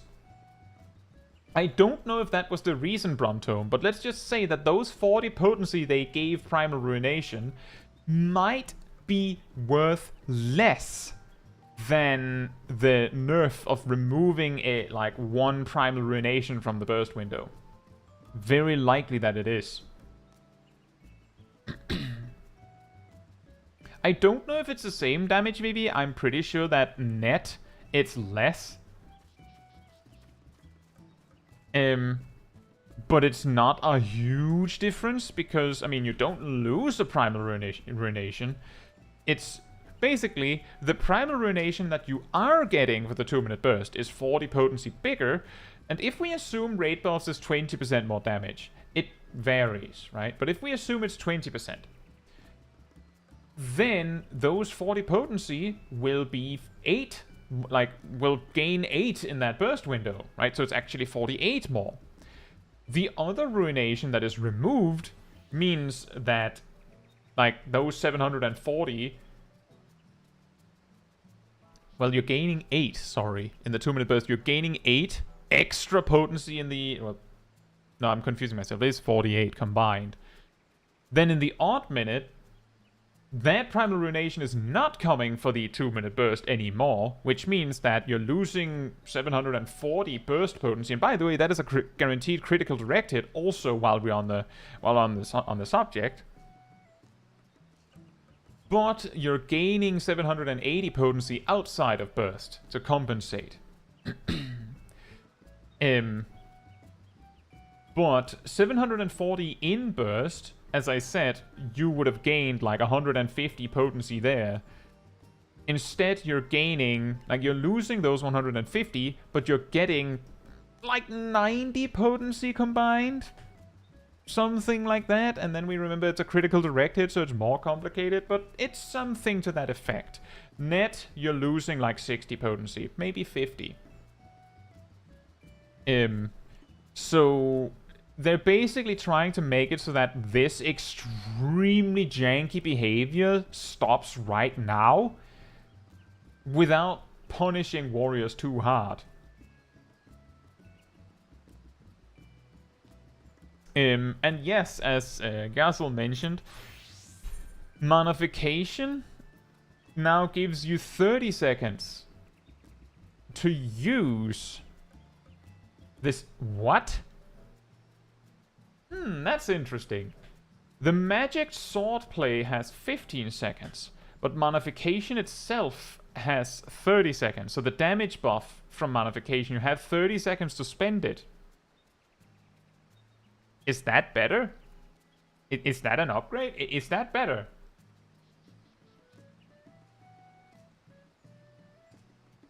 Yazel says, interesting how all the tank AoE combos gained enmity increasing effects. Does that mean we only need one AoE before running off on all tanks? Good question. Can you switch to Dark Knight?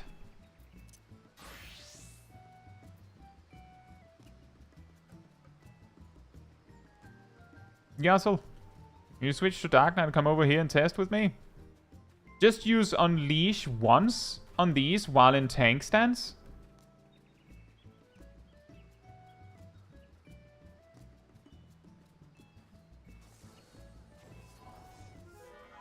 Let's see how long it takes me to actually overtake it.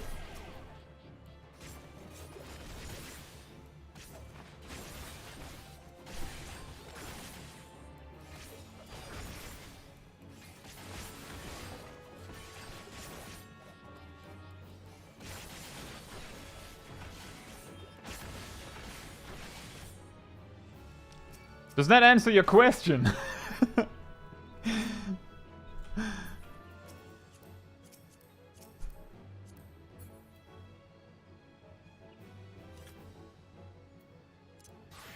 You can also try this.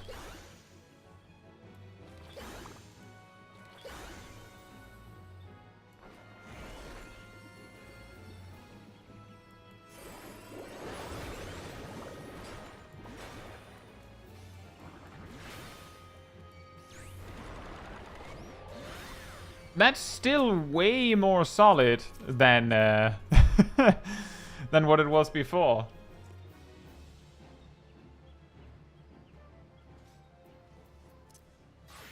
I don't think it has been put in the irrelevant category, but it's that is at least that makes that a lot easier.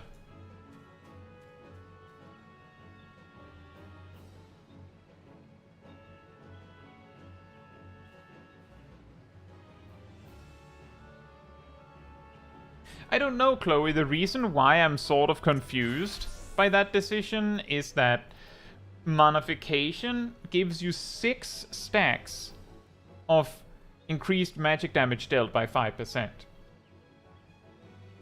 You can, like, sure, you can hold the magic swordplay as you like, but those 6 stacks are being spent on any GZD that you're using in that time frame.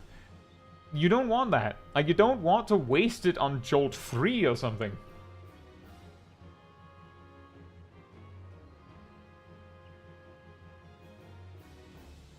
Now you can spam AoE to keep aggro and alliance rates? That's an interesting question. Gazel, can I get you to reset your aggro and then turn off tank stance and then do Unleash one more time? Just reset enmity on all 3, remove your tank stance and then use Unleash again?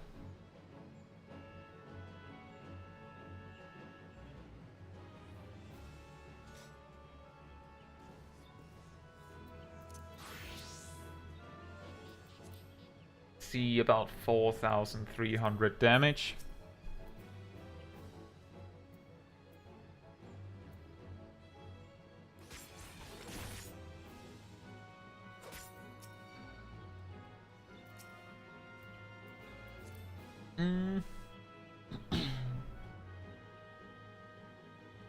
At a very, very cursory glance, it looks to me like the enmity multiplier on Unleash is times 2. Not 5 or 7 or 10, it's 2. Just times 2. So you would probably not care. There's probably better ways to win on enmity.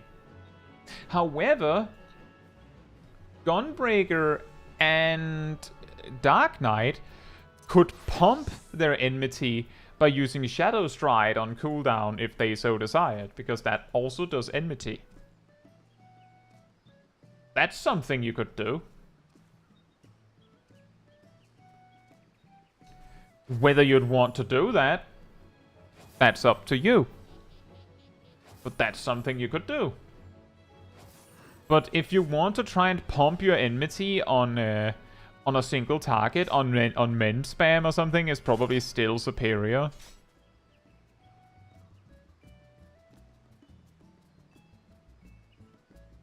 Enhanced on men plus Shadow Stride. Oh wow, that's actually a good point. Dark Knight is the ultimate memer with enmity spam.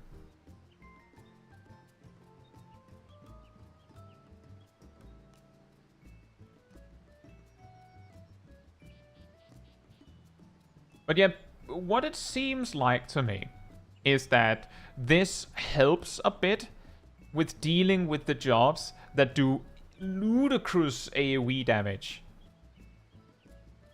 But with more grounded jobs that take a little bit to take off, it was never a problem to begin with. So there's very little difference, right? And that's the reason why you saw with Viper. Have any of you that have tanked had trouble keeping aggro from a Viper? I'm pretty sure Viper isn't exactly known to steal aggro.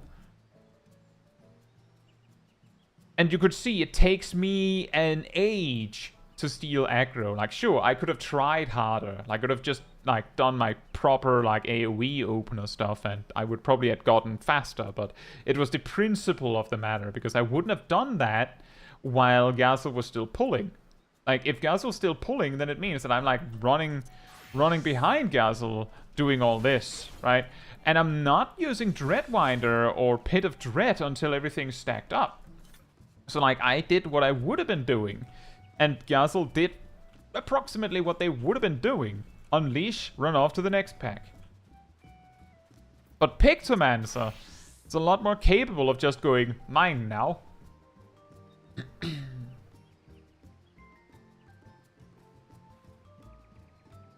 But yeah. Also,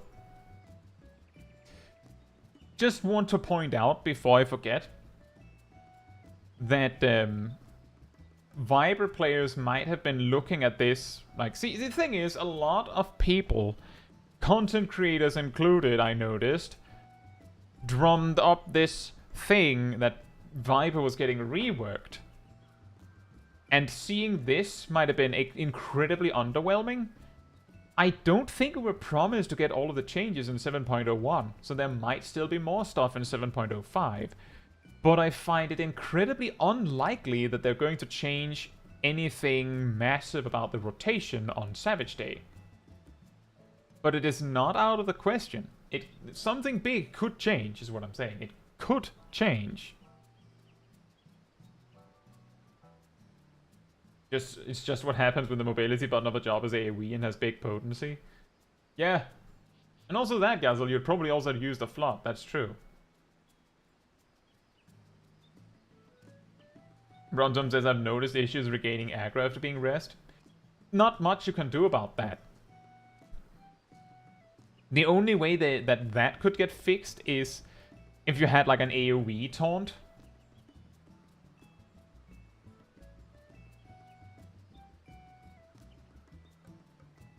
Which they removed in Shadowbringers. Used to be one. It was called Ultimatum.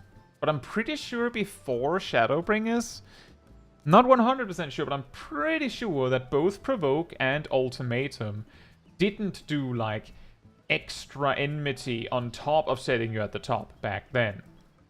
So Ultimatum was basically just, now you're at the top, can you keep it? Yeah, ultimatum is still in variant dungeons, but there it's like the tank button. Like the I'm a tank, but I'm not actually a tank. Solution, don't die. That's true. And the reason why I'm specifically pointing that, noting Brontom's point is earlier today I was doing a dungeon as Machinist, the level 97 dungeon, and the tank died for some reason on a trash pack.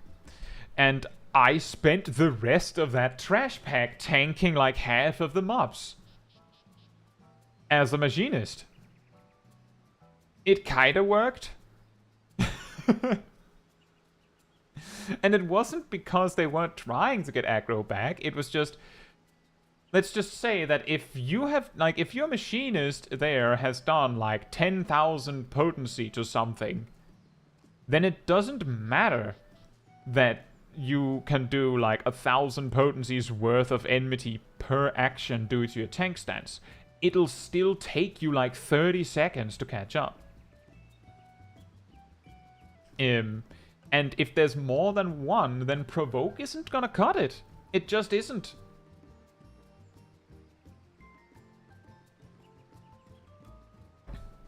Provoke upgrades to Deride, it's AoE and every mob you hit with it gets a damage buff. You won't lose aggro though. That sounds like a bad idea. That sounds like a bad idea. Anyway, I think that's a good time to wrap it up.